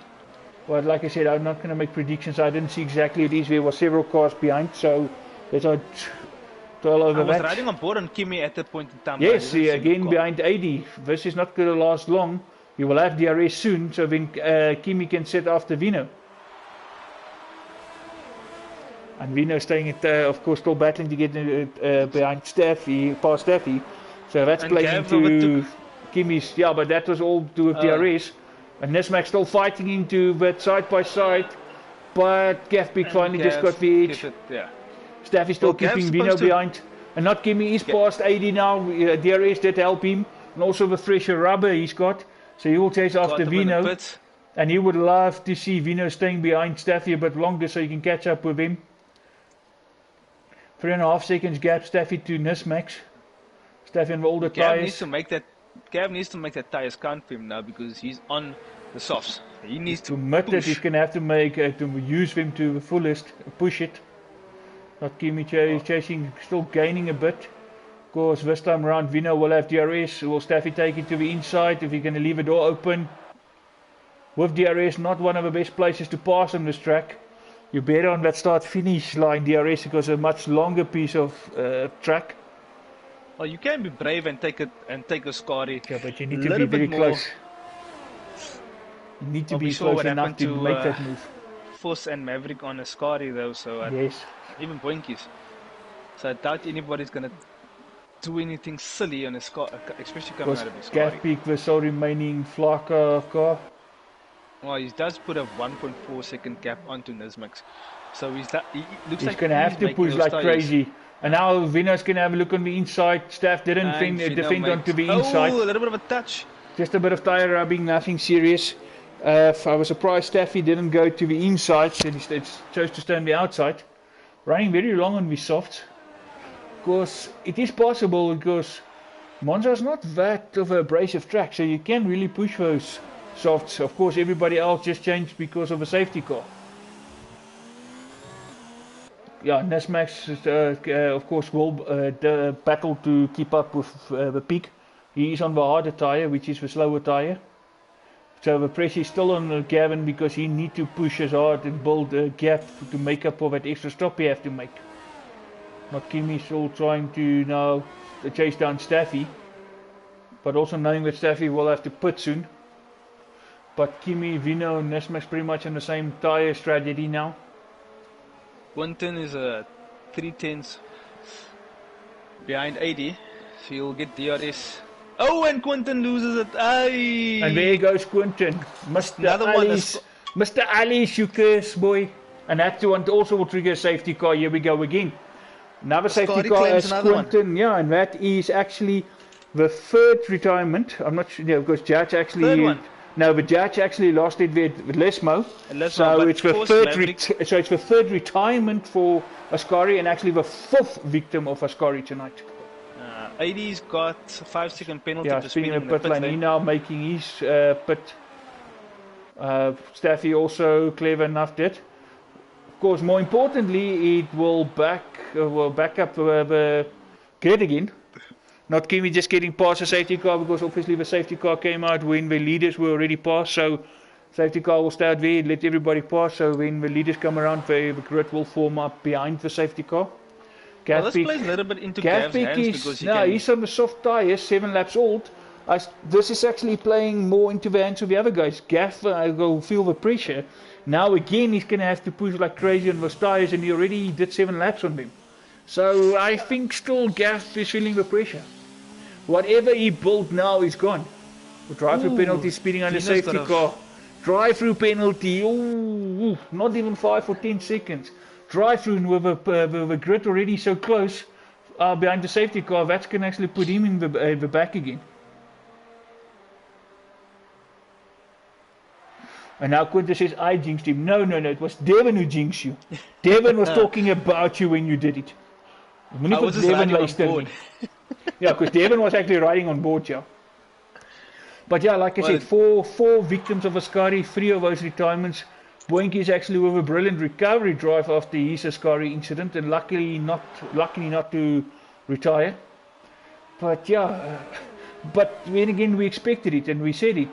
Ascari, yeah, and it's always that exit point, because just a little bit too much of a curve, and it immediately sets the back end step out, and as soon as that back end goes out, it's over. You're just hoping that the damage is not as bad like what you had with Boinkies. But most often it's more like the other way that happened to the other three guys. Well, I suppose it's also how you set up your car, especially in that your front and your rear suspension. If you're running a little bit of harder or softer, depending on which way you're going, that rear end will step out on you. So Vino will have to take his drive-through. That will get Kimi, Nismax and Gafpeak with each other again. But of course Nismax and Kimi will be on the better strategy, because they can go longer where Gafpeak will have to stop in the near future. I'm surprised he didn't use the safety car to also move to the mediums. He rather decided to keep position than going the long game. I mean, there's still plenty left here. Another 34 laps to go after this one. I must say that it looks like my internet has sorted itself out, so streaming to Twitch is a little bit better. Nice to know, and at least you didn't go all honeymoon on me with a lobby. You stayed in. Of course, everybody on the TNB group will know what we mean with honeymoon. Yeah, so instead of a four-way battle in front, ultimately it's going to be three, because sooner or later Vino will have to dive into the pits, because you only have that many laps to serve at drive-through. What is it, 3 laps? I think it's 3 laps. Yeah, it's normally 3 laps. It's always been 3 laps if you have a drive-through. So he'll probably have his Jeff reminding him. So if I'm not mistaken, that means he will have to come into this lap or face or run the risk of disqualification. So again, it just shows you again, never give up, because how quick things can change, and it's only lap 20. Oh, 5-second penalty. Not that you want when you have a bit of a battle there midfield, especially with your teammate. Not Fernando, currently 6. Also one of the big winners now with safety cars. So Chen now in 11th. Still shows 24 seconds. 24 seconds. But of course he's still on a recovery, because he had to dive into the pits for a wing change. So that will also help him if he can just, do it at speed. Well, because where he is now, he don't need to go that slow. He can actually drive flat out to join at the back of a grid. And I was going to say, now he's still on the lead lap. So it's not like he's a lap down. No, he actually was a lap down before because of that stop, and he actually unlapped himself now with a safety car, so that's why it looks like he's so far off. But actually he gained time. So if he drove like crazy and got lots of speed, he can actually get to the back of a grid by the time the safety car comes in, and it's going to be the end of his lap. So he's not going to be, but he's going to be much closer than what he was before. Yeah. And of course, all he needs is just this guy. So of course, not Fernando there with a penalty, with a collision there with Boinkies. Of course, as I said earlier, with a safety car, all penalties are more severe. That's why you saw Vino with a drive-through. Slight contact there, and that actually resulted in not Fernando getting a penalty, because it will be seen as severe, although it was not that severe. So it's best is to avoid contact under safety and car. Gav bolts. And Vino will have to come into the pits. Doesn't look like it's going to be this lap though. Oh, he must just be mindful of that drive-through that he needs to take. Yes. Not sure if the rules change exactly if you have longer time to do it, or this is actually when his third lap. So just keep an eye on that. Because the top 4 now really with each other. This is what we wanted to see. Gav really slow. Nismax is with him. Nismax is going to put him under pressure. And of course Rob will go BPP. Here we go. Gafpeak on the outside. Nismax on the outside. Gafpeak fending to the inside. Keeping it steady, not changing direction. Ooh, Vino nearly ran into the back of Nismax over there. Vino just a little bit too hasty. You would want to make up time with plenty for a 3-second penalty. I think I saw something about staff there as well. No one likes the idea of coming from the back, especially if you've done so at the start of a race and having to do it again. So Vino would just want to get some sort of a gap to the rest of the field, so that when he comes out after serving that drive-through, that he don't have that many places to make up. Because ideally he wants a piece of this. Right amongst these guys in the mix. Of course, a win here will bring Nismax, will take him past Well, not he needs Sebastian. something on 152. Yeah, that will take him past not Sebastian. Will take him past, yeah. That will take him to 182. And still no pit from Vino. But it was not my eyes deceiving me. You also saw where that Vino got a drive-through. Because we actually said it at the same time there. I'm strange, he didn't come in yet, because if he served it, he wouldn't have been still in third place. Let me just check the race director, what the race director Please do. says. Vino, warning drive-through on yeah, there we go. 18. Yes, we did see drive-through, and it's already lap 22. Vino now trying to have a look on the outside of Nismax. He's going to have it inside, and he actually makes the move. I don't think Nismax should battle him too much though, because he does have a drive-through. But does Nismax know that? That's the thing. Yeah, that's true. But and with all of us, Gafpig actually was the bigger winner, way winning by 2.5 seconds now ahead of him. 2.5 seconds, and not Kimi is coming back at Nismax. And Boinky is actually following in pursuit. With not Fernando in 6. Is a 5 tenths off not Fernando, with 82 tenths off of him. Oh, and Carterboy runs wide.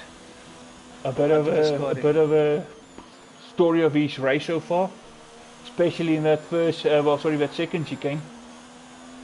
Gafpig fastest lap. Oh, there we go. Vino goes for the pits. Oh, and Springbok Gamer loses. No front wing. And finally, Parabolica is on the map. Nismax. Because the moment where for Springbok Gamer was Parabolica. Because if it's not a Scotty, it's Parabolica you have to watch. Springbok Gamer just reminded us. No, in-plate is definitely gone. Yeah, he should have. I actually thought he would dive into the pit. Boinky's now outside the DRS. Look, not Kimi right on the back of Nismax. 3.7 seconds, so Gafpig still opens up the gap. So these two don't want to trip over each other, not cost each other time, and let the P run away with it. Not Kimi's got DRS on Nismax. But it's not going to happen here. 3-second penalty. Of course, both Nismax and not Kimi's got penalties. But Gafpig also got a penalty earlier. Of course, he will be able to get away if he just stay constant, because he's got the soft tyre, and that's exactly what he needs to do. Push to make up for that pit. Yeah, not Fernando. Oh. Also just outside of Scotty. Just outside of Scotty. Luckily, he also still lived to fight another day. Not exactly where everybody else, but it was also coming out of the Scotty. No front wing. His front wing is gone. Yeah, he's going to have to stop. You can call it Ascari, another victim. 2 guys surviving to fight another day, 3 not so lucky. Ooh, Chen on Carterboy. Let's see. Yeah, Chen 3 tenths. Chen getting back up again, but safety car really helped him. Carterboy is obviously on the mediums, where Chen is on the softs. Of course, more or less the same amount of laps, but the soft tires will go off quicker. Dankie Robs. Robs just reminding us why Vino took so long. Of course, the 3 laps actually starts after the safety car, so you're not allowed to serve your drive-through under safety car. So that's why Vino would not have been able to drive into the pits. So it was basically 3 laps from after restarting. Oh, now Chen with a much better drive out of Lismo. Into the second Lismo, and he's fast on the outside. Nice. And Chen should have DRS as well. Here we go. They will use DRS now to build a bit of a gap. The confidence definitely growing, race by race, lap by lap. 18 5th, Boinky still in 4th, not Kimi, just running a little bit out of DRS. Nismax real Gafpig in a bit, so it can be that those softs start going off. Carterboy will get DRS come start finish race. Yes, but they pretty much in touch with 80 in front. Will Chen dive to the inside? He's leaving the door wide open. Carterboy using the RS. He's going to go to the inside. Is it? Carterboy makes it stick. Nice, clean, straightforward pass. Not Nice Kimi battle now back between in the these RS zone. Nismax actually lost a bit of time to gap pick and managed to let Kimi catch up.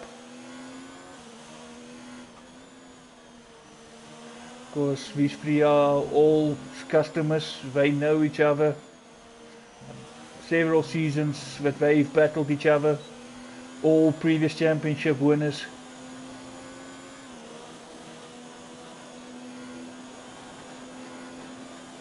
Ja, Xavier, dankie Robs.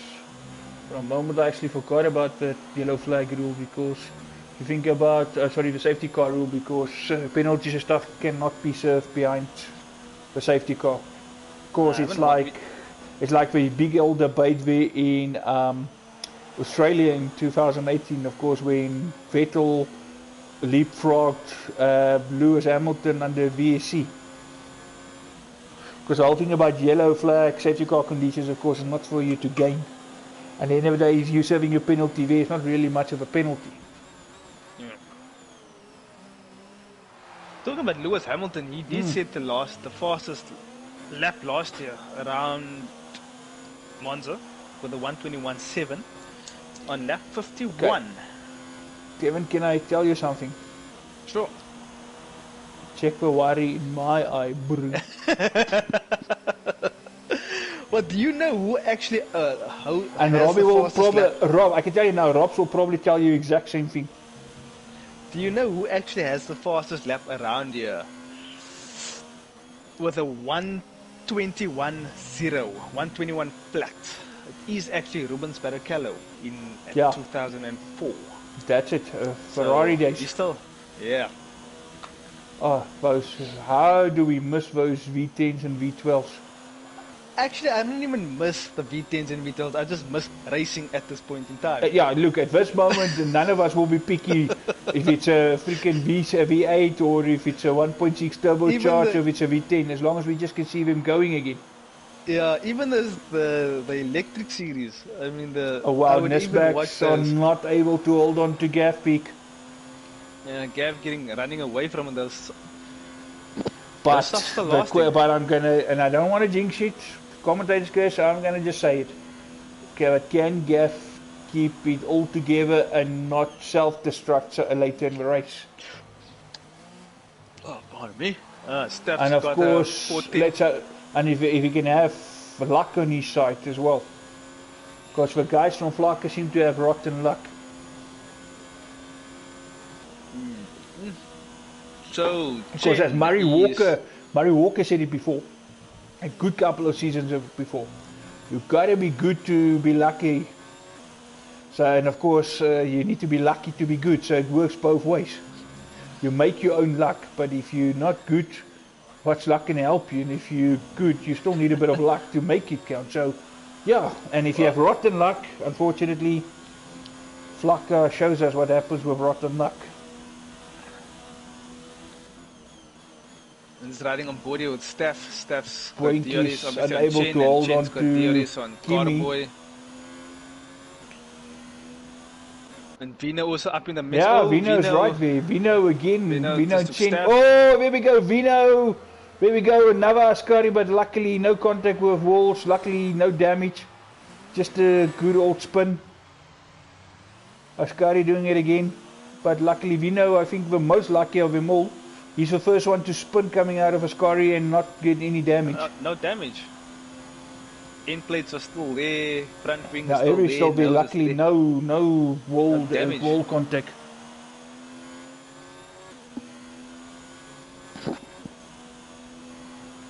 It would be nice to see. Rob. I told you Rob will agree with me. Rob just said... guess about this. He said my comment earlier. Yeah, about LH44.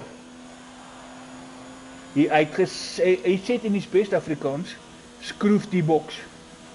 We all know what that means. I'm not repeating that live on No, we know YouTube. Exactly. Knowing Rob, I know exactly what he said there. Nicely done, Rob, keeping it nice, coated and clean. Chen is not letting Carboy out of his sights. No, Got still DRS. DRS. It's just unfortunately Ty's going to count against Chen, but he can still do a couple of laps on them. I mean, if you look in front, Gaff Big race leader already 17 laps and still going strong. A gap of almost 7.5. Not Kimi, not holding, not being able to hold on to Nismax either. So all three guys running in clear air at the moment. And Gaff Big with a good gap, of course. Last thing he would want now is another safety car. Well, Gav's running on 18 laps. Well, the top They're two all, but running of course, on 18 for laps. mediums you can do much longer. So, of course, now keep in mind, if you see how far you can take these mediums, you can have the likes of, not Kimi and Nismax having a stint on the soft tyres at the end of the race. Yeah. Which will make And him, that's going to put Gaffbig under severe pressure. because he needs to run the mediums still. Because if they can do, he still have to do correct. He still need to do mediums. So if Nismax and Kimi can do soft at the end, when Gaffbig is on the mediums and they can do the sort of laps that he's doing now, that gap will actually not help him much because they will be right there by him at the end. ADX running in fourth now. Boinky is actually behind him now. 80 got past Boinky, so I missed that one. Because Boinky's was in fourth, but now 80. So 80 actually having one of his better races tonight. Good race. And let's hope he keep it like that. Boinky's is looking for a way past 80. Whichever way, fourth or fifth is 80's best place for the season so far. I don't want to jinx it, still 23 laps to go.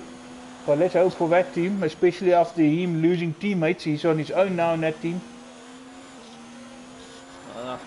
Boinky's will have DRS though on, just coming out the main straight, down the main straight, sorry.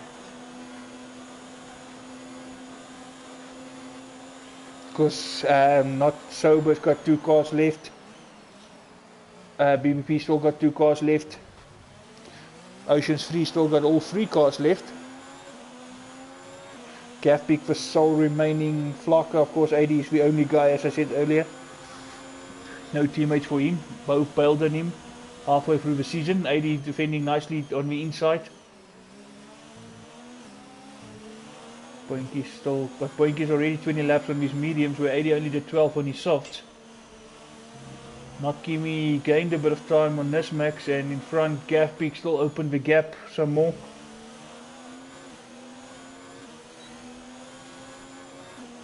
We now having to play catch up again. He's got Staffy in front of him before he can get back at Chin. Because Staffy is also one of those tough opponents that you come across. It's one thing catching him, another to get past. He can be a real pain in the you know what if he wants to be. Especially if you're behind him. Let's see, will Boinky's have another go at... Well, we know that... Gav jumped in the pits. Yeah, Gav finally decided enough is enough. So that allowed not Kimi and Nismax through, so they will obviously go as far as they can on these tyres and then have a stint towards the end on the softs. So that was... So what do you think? Would they that go... That was like 19 laps, so there's still 22 left after this. So I think they're still going to do another 5 or so laps and then they can do softs till the end. Because Gaffbig showed that you can take it 19 laps in. I wouldn't be surprised if you can actually do 20 laps. And of course, keep in mind the cars are getting lighter now. That was my question to you now. Where do you think that the likes of Nismax and Kimi... Honestly, I believe, my view, despite nothing else go pear-shaped from here. Oh, Carter Boy had a... That allows Gaffbig and Chen past. As well as Staffy. Here comes Vino, his teammate. Surely he won't find Vino that much. Well. Here we go. Gaffbig now also have to contend with Boinky, who's done 21 laps. So the mediums, there's still another few laps left. So with the cars getting lighter and then having the newer softer, the soft tyres will last longer with the lighter weight. And of course, having the soft at the end now with a lighter weight track, nicely rubbered in. Honestly, I believe the advantage is more tipping into Nismax and not Kimi's favour. But of course, don't write out Gaffbig as well. Like I said, if his head is in it, he's turned on and he can keep it all together. He can still give him a good go on the mediums because he's obviously sorted till the end of the race. No need for him to stop again. Let's just see who actually. Let's check who actually has stopped. Boinky's still finding it difficult to gain on 80. DRS, no DRS. He just can't get close enough to make a move on 80. Not sure if it's just because of his tyres being that much older and obviously being the mediums, or if he might have some sort of underlying problem. Maybe a slight wing damage, not sure. Oh, and Gapping with another penalty, and this is not going to help him, especially if it's going to be a close battle. Because as I say that, Notkimi is getting closer actually to Nismax on the brink of breaking into DRS range. Well, Gav 15 seconds behind Nismax. What is a typical... I should have actually looked this up. From pit entry to pit exit. The stop is roughly about 22-23 seconds. So, yeah, Gav will come out. And he had an 8-second lead, so if you take on 23, it will leave a gap from roughly about 7, which means there's already a second gain with these two. So Gav's got his work cut out. Of course, don't rule out the possibility of another safety car. Yeah, I'm not going to say it. Especially after what we saw with Ascaria already.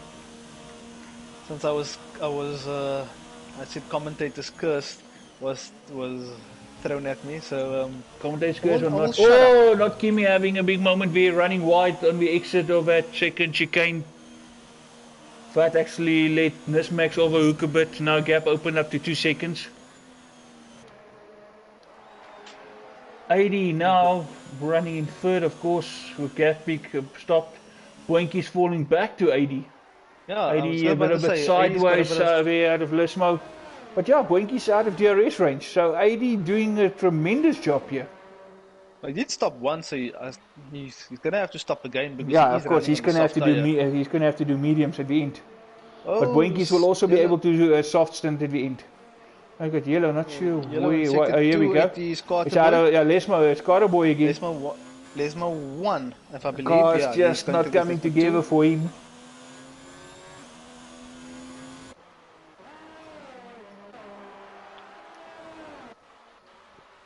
Not Fernando running a little lonely race. Gaffbeek gaining on Boinky's, of course, is one thing, gaining another to get past. Both on the same tyres, but Gaffbeek 21 laps newer. You would want to dispose Boinky's as soon as possible. 4 tenths, 3 tenths. Ooh, Vino sitting in purple sectors. He's going to get past Chen. Well, that of course, and he's going to have to take a long way around. Chen is going to win him a bit of touch there and a touch again out, but Vino takes the inside. Oh, Carterboy with another 5-second penalty. Chen for a moment looked like he was quicker back on track, but Vino got it together. Oh, Chen's going to have a look on the inside. Oh! The touch again, nicely done by Vino to keep control of the car there. So easy could have been in the barriers, but that actually brings Staffy into the mix as well. And Chen actually goes first into it, but Vino's got a much better exit. He's on the inside. Now Chen under severe pressure from Staffy, but Staffy went wide. Staffy off track. Staffy went way wide. Oh, Staffy went all dirt rally on us there, but he managed to keep it together. But he lost some serious time. Oh, now he's going to have to play catch up again to these two. Gaffbeek getting closer and closer to Boinky's. Oh no, what a B-Day present that will be, Armand.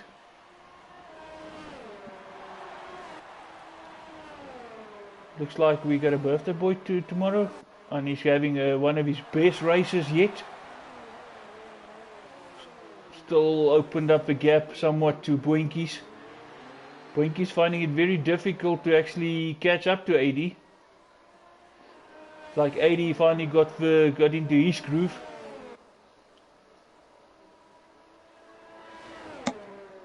Gaffbeek is 4 tenths. Yeah, he's gaining further. Because Boinky's made a mistake, because all of a sudden the gap opened up to almost a full second between him and 80. And that allowed Gaffbeek right on the back of his gearbox. Gaffbeek's going to try to have a look, feel better about it. 13 seconds off the lead. Riding on board you with Gaffic, So he's going to have DRS. Will Boinky take inside or go outside? He's going to force Gaffic to go the long way around. And Gav made it stick. And it makes Yes, it he stick. does. Gav actually used DRS there to his better advantage, but he's also had a much better drive out of Lismo. And the fresher rubber helps as well. Don't forget Gaffic's that. actually gaming on Nismax. He's actually gaining because if you look at the gap 12 now seconds. to them, yes. 12 seconds. Yes, so and now it was 50, so he actually gained 3, so he's actually Nismax in the getting on pits with he's and- actually getting on with business, yeah. So Nismax decided to pit. Kimi decided to on the stay softs. out. So Gav that comes will through. bring Nismax on a soft, so Block Kimi will have to respond. I expect him to pit in the next lap. If not, then maybe a lap after, but not much longer. Already 25 Oh, laps. So there's, Vino speeding in Vino the pit pits lane. again. And now Oh. things just go falling out, you know, it's just not keeping together for Vino anymore. It's like that drive-through just basically killed it. Oh, and 80 lost it, unfortunately. Oh, unlucky. Talk but about he gets rotten the luck. lap. A solid third place coming out. That is harsh. One of his best races, third place, of course, you know, he still had to do another pit stop. Coming around there, approaching Not that in first chicane, and just unfortunately lost the back end there. But allowed Gaffic through. Gaffic would be happy about that. That allows him to push. Penalty. Corner cutting. Nakimi will have to put to counter, yeah, because he's got Nismax on soft, he's got Gaffic catching. And he's responding, Kimi he's responds, coming in, he responds. Slowed it down nicely, not no penalty for him. Because again, if he's got less penalties when the two in front, it can still come his way at the end. Clever. Let's see how much penalties I think these guys are Gaffic has actually got more running. penalties. So Gav's got 3. I think Gav is on the 6 second. 6 seconds for Gav. Nismax got penalties as well. Not Kimi's got 3. Just 3 seconds. Yeah, and Nismax So- also got penalties. Let's check what Nismax has got. Nismax has got 3 seconds as well. Yeah, okay, so Nismax and Kimi are even, so again, it So looks more Gav's in got their 6 favour. seconds.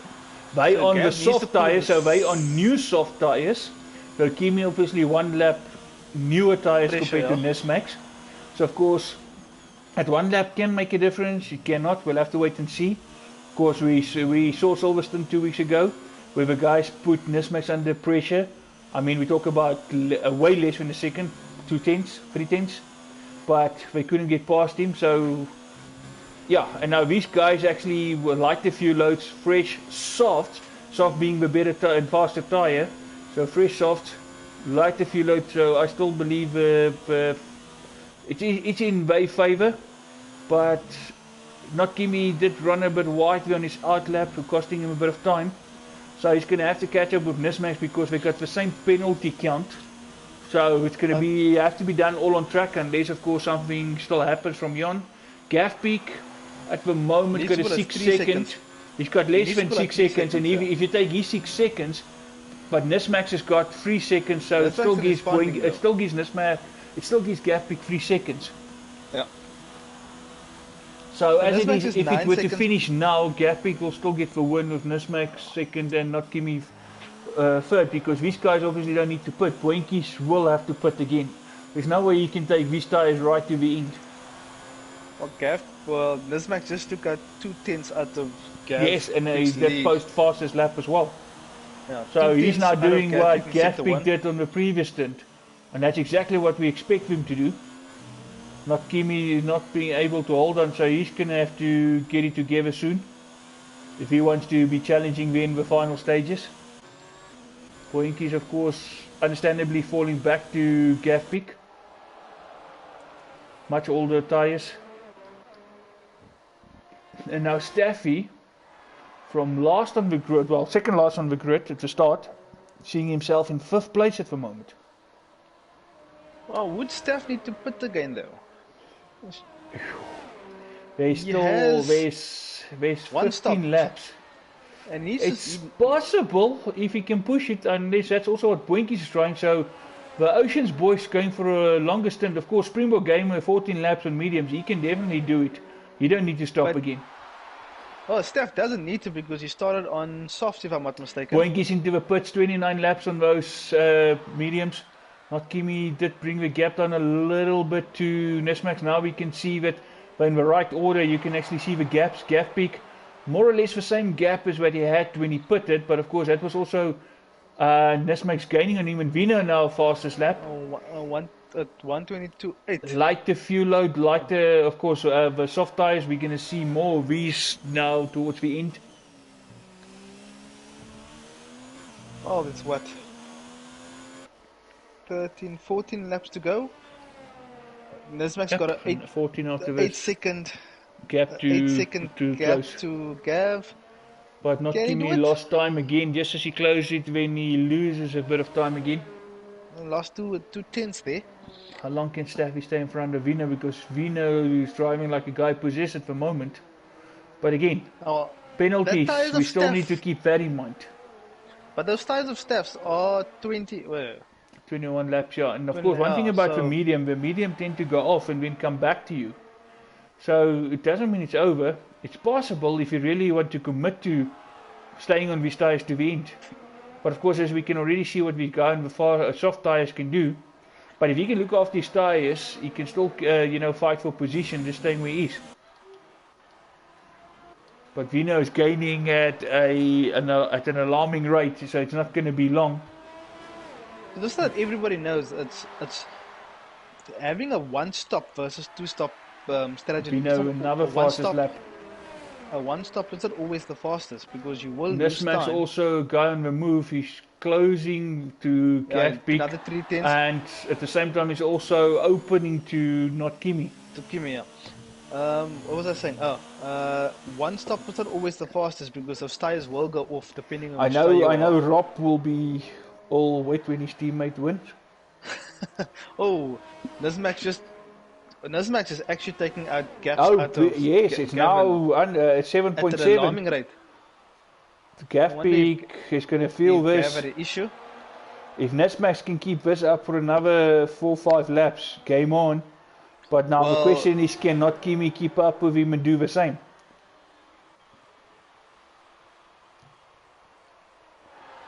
And there we go, Vino getting past Staffy now.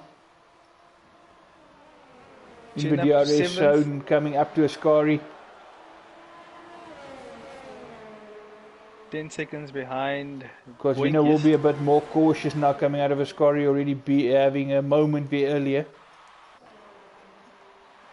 Gap still pretty much. Nismax definitely, out of the top 3, Nismax is definitely the guy that's fastest. If you can look at the gaps there, the one reducing and the other increasing. Vino 16 seconds off. Move on. Let's see, he just took out a chunk out of. Surely Boinkies will gain on his teammate, and I don't think Staffy will fight him because Boinkies being on the better tyre. It's senseless fighting your teammate if you got 23 lap old mediums. Oh, not Fernando retires. Virtual safety car, and Nismax was actually gaining at rate of knots. Guess where? On Gav. Guess where? I don't want to know because here's Nismax is coming past Ascari. And there goes Gav Peak's gap, but it's just the VSC. If this was a full safety car, they would have been actually backed up again. And they had to restart again, one more go. But big winner by the looks of it is Nismax and not Kimi falling off. So we'll have to wait for this VSC to end before we see the full extent. But if you look at that, definitely Nismax again, the big winner. Yeah. Another Ascari incident, another VSC. Yeah. Earlier there was only one safety car. Two safety cars with 2 safety cars out of Ascari. Sorry, 2 safety cars out of Ascari. Yeah. Of course, for St. Quentin, where not Maverick was a VSC, now it is not Fernando VSC. Of course, when we had Boinkies who managed to get into the pits, change a wing and get out. Of course, there was Vino who didn't make contact with barriers. So yeah, what an eventful one. Ascari made a good couple of friends tonight. And Nismax got 4.8 seconds. Yes. VLC helped. Definitely, VSC, he got out. So Nismax is under 5 seconds now, and not Kimi actually now more than 7 seconds. So not Kimi's got his work cut out. Yeah, I'm just looking at. Oh, another 3 second time penalty gap pick. This is not going to help. That actually, that's 3 seconds. It's actually 6 seconds. Lead. Yeah, that's 6 seconds more than Nismax. So that means Nismax is actually in the lead. And that also brings 6 seconds, so it means not Kimi is just a little bit over a second to gain, when that will promote him to second. It's now really a matter of who can make the least amount of errors, not who can push for hardest. We're just hoping Nismax doesn't listen to this while he's racing and decides don't want to jinx for a guy. To just let off a little bit and let the penalties come into play. I know we won't. Not Fernando was so close. I mean, 10, 11 laps to go. Was so close. But yeah, Ascari is not done. Boinky is just... Oh, Staffy in the pits. Yeah, Staffy decided... I thought he would actually run. There's no way. There's still 10 laps to go, so surely he's going to go for soft and have a good old-fashioned go for it. Of course, serving a bit of a penalty there from early infringement. Staff on the soft jar, so he's going to go all nuts now. Not Kimi running at 11 seconds to 10 seconds, just under 11 seconds to Gav. Not Kimi did gain a little bit of time now to Nismax, so he did take out of his lead. So it's just a few, it's just a couple of tenths that not Kimi have to gain when he's in guaranteed second. Nismax is our race leader, of course, as it is now. Because 9 penalties for Gav Pick, 3 for Nismax, not Kimi also on 3. So 6 seconds. So yeah, it's a matter of time when not Kimi is also leapfrog him. But of course, the penalties will only come into play after everybody's over the start finish line. Yeah, with 9 laps to go. Yeah. Of course, this will put both Nismax and not Kimi as they are now ahead of not Sebastian. And that will be not Sebastian's lowest standing position, championship standing at this stage, because he pretty much led the championship, just briefly dropped down a few places. It was literally like 1 or 2 points. Also missing a race due to circumstances out of his control. But I think he'll take that though. I mean, it will be third. He will be third on the championship list, so not losing that big where he's not scoring any points. Yeah, well, it's shaping up nicely. I'm not going to call this championship. 2 races to go, but still, it's unclear. I'm sitting currently in the comms box, commentating on these. It's actually much better watching these races unfold.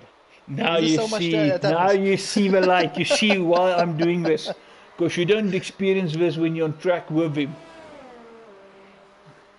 Yeah, if I was on track, Ascari would have claimed. If it hadn't claimed me on lap 1, it would have claimed me somewhere. Kimi not able to push a little bit further at the moment. So as it is now, it's technically Nismax, Gav Pick, not Kimi. Kimi you just need to find another 6-7 tenths to get him into second, because it's going to be, it looks like it's going to be a tough ask trying to catch up with Nismax. Nismax brought his A game, flying the flag high for the boys in pink, but Chen also having a solid race for the pink boys, 6th place currently. Oh, in 6th. AD probably went to pit again because Chen was AD had to pit again because of that front wing. He lost the car, remember? So he fought his way back into 7th. Now Staffy behind him, because Staffy obviously had to pit. Now Staffy on fresher rubber, he's going to put him under pressure. Staffy will also have DRS. AD's going to go into the inside, fending off, and Staffy just a little bit too far back. Because Staffy will also have Carter Boy coming up. As much as he's fighting AD in front, just keep a close eye on Carter Boy. But Carter Boy already done 11 laps on his tyres, so maybe he's not actually going to be that much of a threat. Going to see these 2 guys. AD again is going to vent to the inside.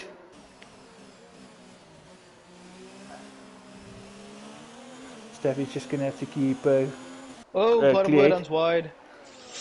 the story of his race yet again. Oh, that obviously brings yellow flag again for a brief moment at least. Now, luckily not something more serious. I think the guys in front, I think the likes of Gafpik and Nismax, they would not want to see another safety car, not at this stage. 7 laps to go, gap so close in front, you don't want it to close down.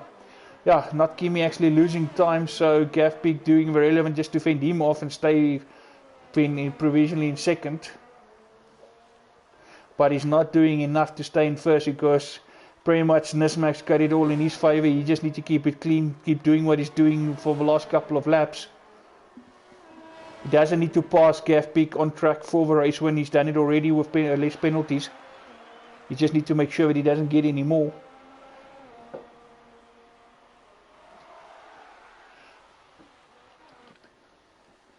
Because Vino's still 12 seconds behind, not Kimi, not gaining fast enough to try to be in the fight at the end. Sector 3, yellow flag. It was, guess where? Could it be? It was actually not Kimi. It was not Kimi. Now 13 seconds off, not Kimi. He had actually a moment. He had a moment coming out of Ascari. Told you Ascari is not done. Looks like there's wing damage. Yes, that's a wing damage. Diving into the pits. Kimi's diving into the pits. That will release Vino. And things are not going well for not Kimi. He just needed to hold on as it is, but unfortunately Ascari had other ideas and he ended up going to the barrier. Front wing have to be replaced. This will bring Boinkies now also past him. Not Kimi dropping from 3rd to 5th. So if that is the case, what's the amount of points that 5th gets? Okay, let's just remember, Rob, there was only 2 safety cars and then the others was VSC.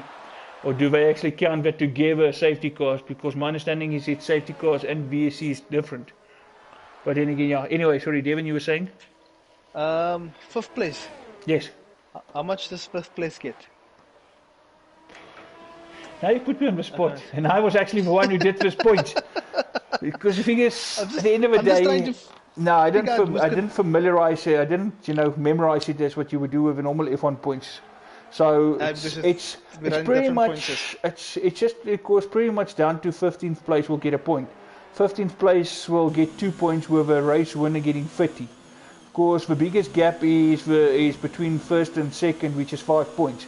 Between the rest is pretty much 2 or 3 points.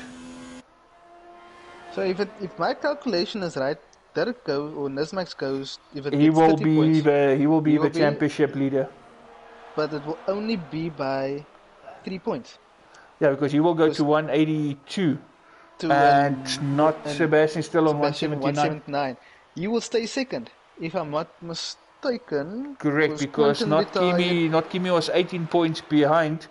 And if you think about where he is now, that is pretty much 18-20 points. So not Kimi can be a point behind or a point ahead of his teammate. By the looks of it, he will actually be depending Gafpik will get 25 points, which will take him into I think to 153. Yeah, that will take him to 154 because 25 points for 2nd. So that will actually take him into the 150s as well. I suppose Sebastian actually, for not racing, not scoring any points, still looks pretty decent. He was always concerned about his teammate, because if his teammate is right there by him, but every time his teammate comes close, things go pear-shaped for him in a race. So, to be honest, not Sebastian, I won't worry about your teammate. The one I'm worried about, if I were you, would be Nismax, because Nismax has always been in range. And this will be Nismax's 2nd win this season. And pretty much 2nd win in 2 weeks. Unlucky last weekend when he bounced back with a win, because as it is now, that is a win for Nismax because of less penalties. But Gafpik only 9. We saw more from Gafpik at some races, so he's trying. A bit of improvement there. He's just going to try to work on getting a clean race like other guys can do. But then again, I haven't seen any. I'm not sure if anybody is clean tonight. Everybody got pretty much penalties. Because Staff managed to serve his under the safety under his last stop. Yeah, but that would only have been at 5 seconds, I suppose. So we will still have to wait a couple of penalties here to play before we can see, say, the final positions. Gav, 2.5. Nismax. Yeah, the gap. To be honest, the gap doesn't matter because we already know 6 seconds in penalties, so we know who our race winner is. And for good measure, not give me 3 seconds because now really pushing crazy, and that's what happens when you push like crazy. Who's got the yellow flag in sector 1? Oh, it's just vanished. I think it might be Carter Boy just coming out of that first chicane. He was slow out of that chicane.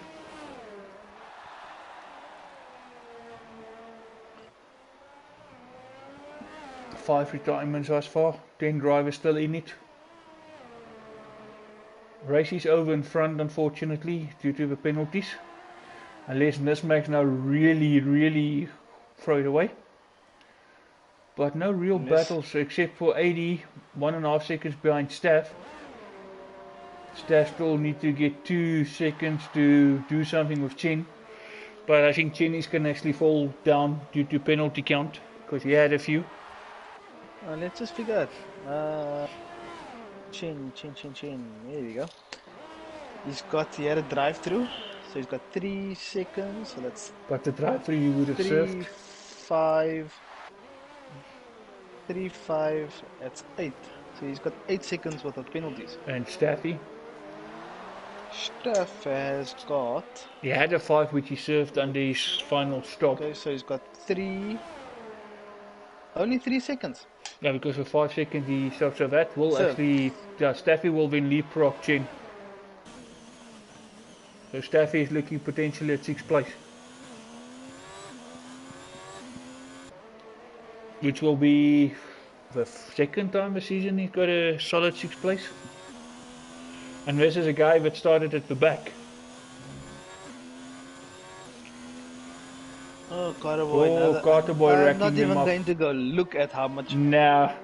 What penalties he's got. I think Carter Boy is winning that race tonight. Because it's just sometimes. I'm not saying he's like that, and please don't get me wrong, it is not like that. But just sometimes, it looks like some of these guys have other battles amongst them who can actually rack up the most penalties are one of them. Well, like you said earlier, certain tracks suit certain drivers. That's the thing, it also speaks about your drive style and stuff. So, argument's sake, if I must drive a F2 car, I feel more competitive for some of these guys in the F2 car than the F1. It's almost like the F2 car suits my driving style better. So if you have, because that's why, it's with every person. Even in real life, you have certain drivers liking more other tracks compared to the others. And I can tell you now, no F1 driver, real life or sim racer, like all tracks. Of course, yeah, everybody likes racing, but everybody have a favorite tracks out of the tracks that they race on. You can even break it down further. Everybody Staffy likes now with 4 tenths behind. 4 tenths is all he needs when he can actually make this pass on track. Don't even need to wait for penalties. He's going to have DRS now. He's already alongside almost. He can still be on the outside. Chen is not going to fight him too hard. DRS is helping. So Staffy is through. Can he keep it clean out of Ascari? And he managed to do so, both of them. 80 following still 1.5 seconds. But I think he and Chen might be matched on penalties.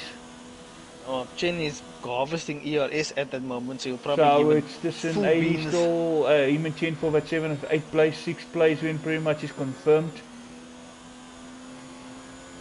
Not enough of a gap for Staffy, too big of a gap for him to breach. Nismax made a bit of a mistake. Gafpik opened up the gap, but still Nismax is safe. Thanks to the penalty count of Gafpik.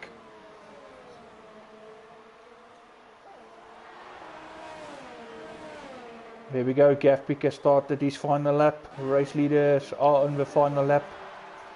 I say race leaders, everybody else is pretty much going to be on the final lap. No lap cars thanks to safety cars.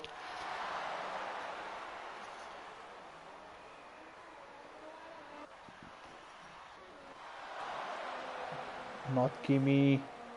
He's 3 seconds off, trying to desperately catch Boinkies. Because Boinkies also had some penalties. But I think not Kimi have more in penalty count. Oh, there we go, Staffy, 3 seconds just for good measure. But I think he's still safe for 6 because Chen, yeah, 80 actually, 80's making a move here on Chen. 80 back into 7th. Nice recovery drive after that spin. Just Gav out of Ascari. Yeah, Gav out of Ascari for the final time. A bit of a wobbling exit, but nothing serious. Could have easily ended up in tears for him there. Nicely kept together, so into Parabolica for the last time.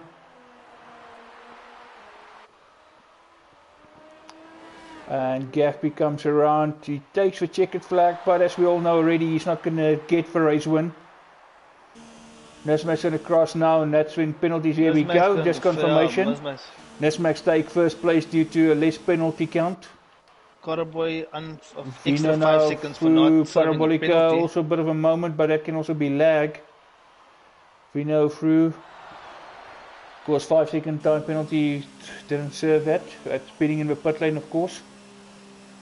Boink is 24 seconds. I doubt that he's going to be able to make some time there on Vino. So Boink is in 4th, coming around Parabolica now, followed by not Kimi. We got close and closer, but not close enough. Boink is 4th, not Kimi 5th. So yeah, they stay as is. Now Staffy, of course, coming into Parabolica.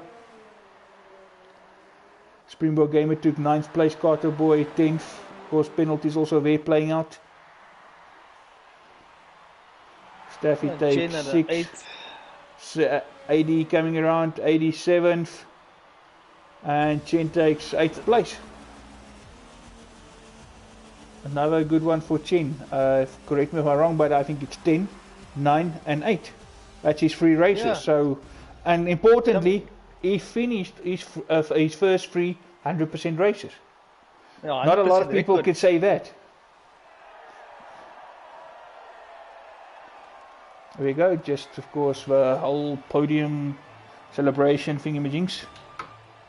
And just get a confirmation. Boinkies again. No penalties. No, he did get, but he probably served it when he put it, but he did get. He did get a penalty earlier, but he had the chance of actually serving his penalty when he came in, because it's one of those drive-through penalties. Of course, on your next pit stop, you stationary for 5 seconds, which basically makes you serve it, and that's it. So that's why he shows clean, but he did get one. He wasn't 100% clean, so sorry to spoil your moment there, co-commentator. Of course, just confirmation, there we go. Nismax taking it from Gavpik in the end, thanks to penalties. Vino manages to bring it back in 3rd. Boinkies 4th. Kimi, not Kimi, Staffy, 80, Chen, Springbok Game and Carter Boy taking the last place. Unfortunately, not Fernando, Safwan, Quinton, Force, not Maverick, and the judge being unfortunate not to finish tonight. Of course, Ascari were the big winner tonight. So if you just bear with me, let's see if we can get our podium guys in here.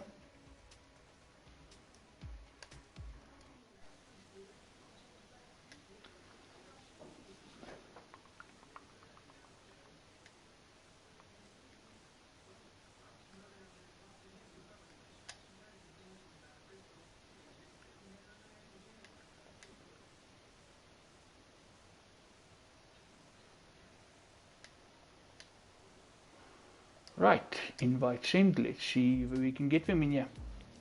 At least Telkom was kind to me. I think they heard me moaning over. Hey, and since the early part, it actually stabilized and no further issues. Yeah, I think they heard me complain here over Twitch. So, thank you, Telkom.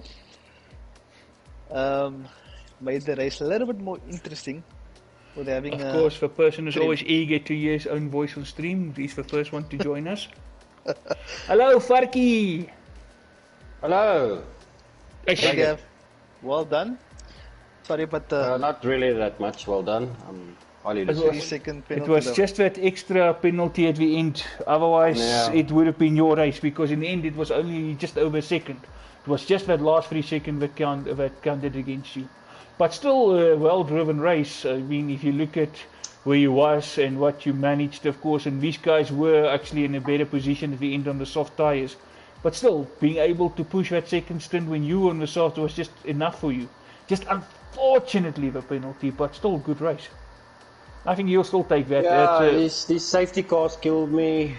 Those 2 of those penalties were just really ridiculous, absolutely ridiculous. Yeah, I'm disappointed. This is a race I should have won. It's one that you technically did win. You should have won it now thanks to penalties, but surely you'll take it. I mean, after the bit of bad luck that you guys had. No, well, it doesn't seem to change. Look at the bad luck I have now. But anyway, well, 2 I safety think cars. your teammate is even worse off. Yeah, I'm not sure what happened there. I think he I just can tell you one thing. highly It's upset. one thing that happened to several of the guys tonight. Everybody's favorite, Ascari. Well, the inside curve. That exit out of Ascari, Yeah, just that that little bit, that swings it, and then of course most of the guys ended up in barriers, and that's actually your teammate's retirement that triggered the first safety car. Okay. A nice race, Dirk. Yeah. Highly Our race winner finally decided to join us. He's not so too good for us. So we finally, thanks Dirk, nice for joining. Of course, hard fought, but awesome start. I've got to fill the lungs. But an awesome start. You actually got away nicely, and you actually put them under pressure from the word go. Of course, all of you basically jumped Gavpik. He was down to 4th. But from the get-go, you were right there with Force. Force just couldn't get away from you. And yeah, you just kept it together. And of course, just the 1 3-second penalty, so you kept it clean as well. And as your teammate actually said earlier tonight, before the race, it's difficult to be fast and to be clean. But yeah, you pulled it together nicely. Thank you. Yes, I had a very good start. Actually jumped my teammate on the start, and then found myself in P3 after turn 1. So yeah, I thought actually Gavin was going to take this one, but unfortunately the penalties costing him there. But we had a lacquer battle. But you just pushed obviously at the right time, gained a bit of time, and of course that last VSC, it's like it went better for you because you actually gained time there.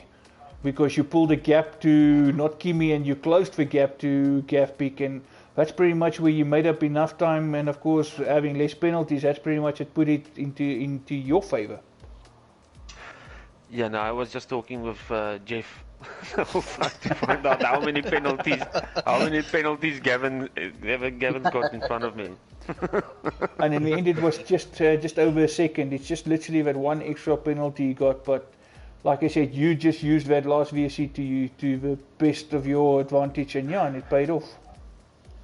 And of course, not Kimi dropping off as well, less pressure. Yeah, every delta time I tried to just get it as close to 0 as high as possible. And of course, Gavpik would not want to push too hard out of past experiences on the safety car and under VSCs.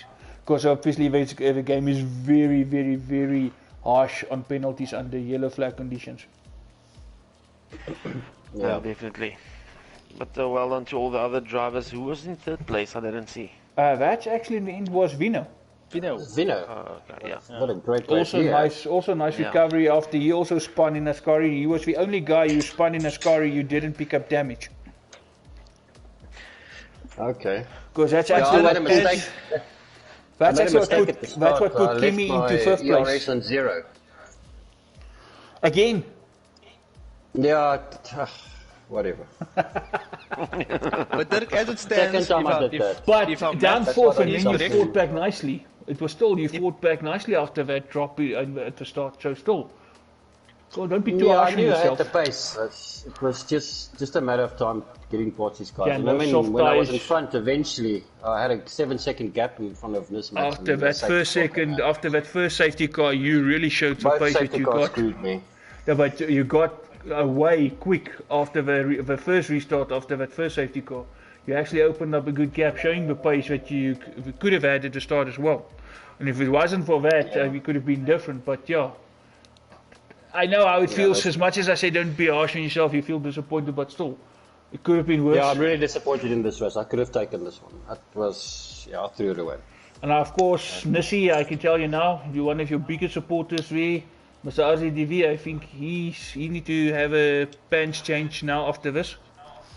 But well done to Dirk. He is championship leader if my math is correct. Yes, that actually put him in front of not Sebastian. That takes him to 182 if I'm not mistaken, which makes a gap between them 3 points. Wow, close championship. Yeah, second win in 2 weeks. Unlucky last week. Yeah. Because Silverstone, the win also after a close battle. I mean, we talk about less than a second for most of the race. Then bad luck last week thanks to AI. And a week later, turn it around into a race win, which actually puts you in the lead of a championship with 2 races to go. Yeah, it's going to be tight until then. Of course.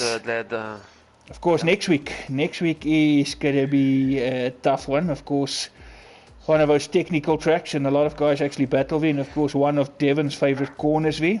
Talking about Circuit Gilles Villeneuve. So next week we're heading to Canada. My favourite. And of course, coming now, second win in 2 weeks, and now obviously you going in there with lots of confidence. Yeah, well, we'll see how it goes. That track does offer some retirements pretty quickly. So. And of course, also the possibility of lots of penalties as well because of the corners, the way it's set up. Yeah, especially the Wall of Champions, that corner there. That last chicane. Can we just ask that second place does not go up to the end of the race and change it from second to first, please? You just keep that under wraps for next week, especially in Canada. What is the next track? Canada. So how many is left? 2 races left. Only 2? Yeah. What about Germany and Austria? No, Austria is the last race to come. There's no Germany in this calendar, not for this season. I know a couple of guys suggested a possible extension to the season, but that will have to be something that's going to have to be put out there by the league owners, and of course it will have to be voted by all the drivers because there must be a unanimous decision. Yeah, so Dirk, do us a favour and please crash the next one. Need some catch up here. Jeez, how much unluck must I have? Yeah, when last did I hear the peak West responded? Yo. Yes, man. I don't know how many races I threw away. It's just unbelievable. But you still got, but your luck is just slightly better than your teammate. Shame, I feel for that guy. Yeah, no, he's having a really hard time. But to be fair on us is. Racing up in the front is not a joke. I mean, that's a. Now I'm gonna blame Nismak here because he put Force under pressure. I feel Force knew that. Force got a lot of pressure from some. Dirk. Dirk is one of the fastest drivers out there, and he's relentless. So he's going to put a lot of pressure on Force, and I don't think he's not used to that yet. He's got the space, the pace. I just don't think he still needs to handle that pressure running up. A more elite race, because I said it at a previous race as well on the stream. It's actually when in a situation like that, I still believe the advantage is with a car behind, because they look at you, they see your lines, they actually follow you a lap or two, see where you make the mistakes, they from their plan they move. You can't actually look at them the whole time because that means you have to look into your rear view, of course, go to the back view, and doing so you can actually easily miss your brake point and make a mistake and way through anyway. So it's still always the car that's actually behind in that closer battle that's got the better advantage. Correct. I mean, I was behind this whole episode. I was watching Force driving, and he's my teammate, he's in my chat room, so I constantly have to remind him, stay calm, don't, because he was driving reckless at some stages. And driving on board with you was actually provided us with a good view, because when you and Forth seeing all 3 of them in front, how close the 4 of you were, because you dropped off a little bit at the start, then you came back, and all of a sudden all 4 of you within a second from each other. And of course, Yeah, with that you happens guys if you put the battling, ARS on. you guys battling helped will him come pull back. away a little bit, and then before you know it, everybody was back on him. Force was really the fox tonight, and you were the hunters. Yeah, if I didn't make that mistake at the beginning with the ARS, I probably would have but still, gotten in the corner. don't be too harsh. I still think that's a good one. But gentlemen, still good race. It's never easy when it comes to 100% races, and of course, I think Nesmac, you will also be proud of your substitute driver, third 100% race, and he's managed to finish all three. I mean, 10th, 9th, 8th, so he's still bringing points for the team, which is valuable for you guys. And importantly, he finished. That's when he gets the points. So, but it doesn't sit in everybody's plans to finish a 100% race, not in your first ever F1 season. No, yeah, I just actually wanted to mention him to. He did finish, I think, P8 tonight, which is good for us for points wise. So who's that? Well done, yeah, his third F1 race ever, and it's all 300%, and he finished all three. Not a lot of guys can say that. I think we should all be a little bit scared there. I mean, if this is only his third race, and we know how fast he is. If he's going to go like this, I promise you, if he can take what he's got in Project Cars, he's going to be up there. If you see in Project Cars, and if you see this building on this, yeah, no, Jen is on the right track. Be on the lookout. Be wary. Absolutely. But gentlemen, thank you so much. Thank you for your time. Thanks for joining. And of course, thanks to my co-commentator tonight. Always nice to have someone with you and rather than doing 100% alone. And of course, thank you to everybody out there for watching. Thanks for the support as always. Of course, next week, same time, same place. Canada, as we said. That's going to be a crack as well. And as Nismac said, possibility of retirements. Of course, yeah, that is what we're going to need to either clinch with. Not that I think it will be clinching, but maybe throwing it even open up a little bit more. And we're probably going to have the championship only decided in the last race. So we'll have to wait to see what's going to happen. Anything can happen. It showed tonight as well. But till then, you guys stay safe, keep well, and then we'll catch you next week. Cheerio. Cheers.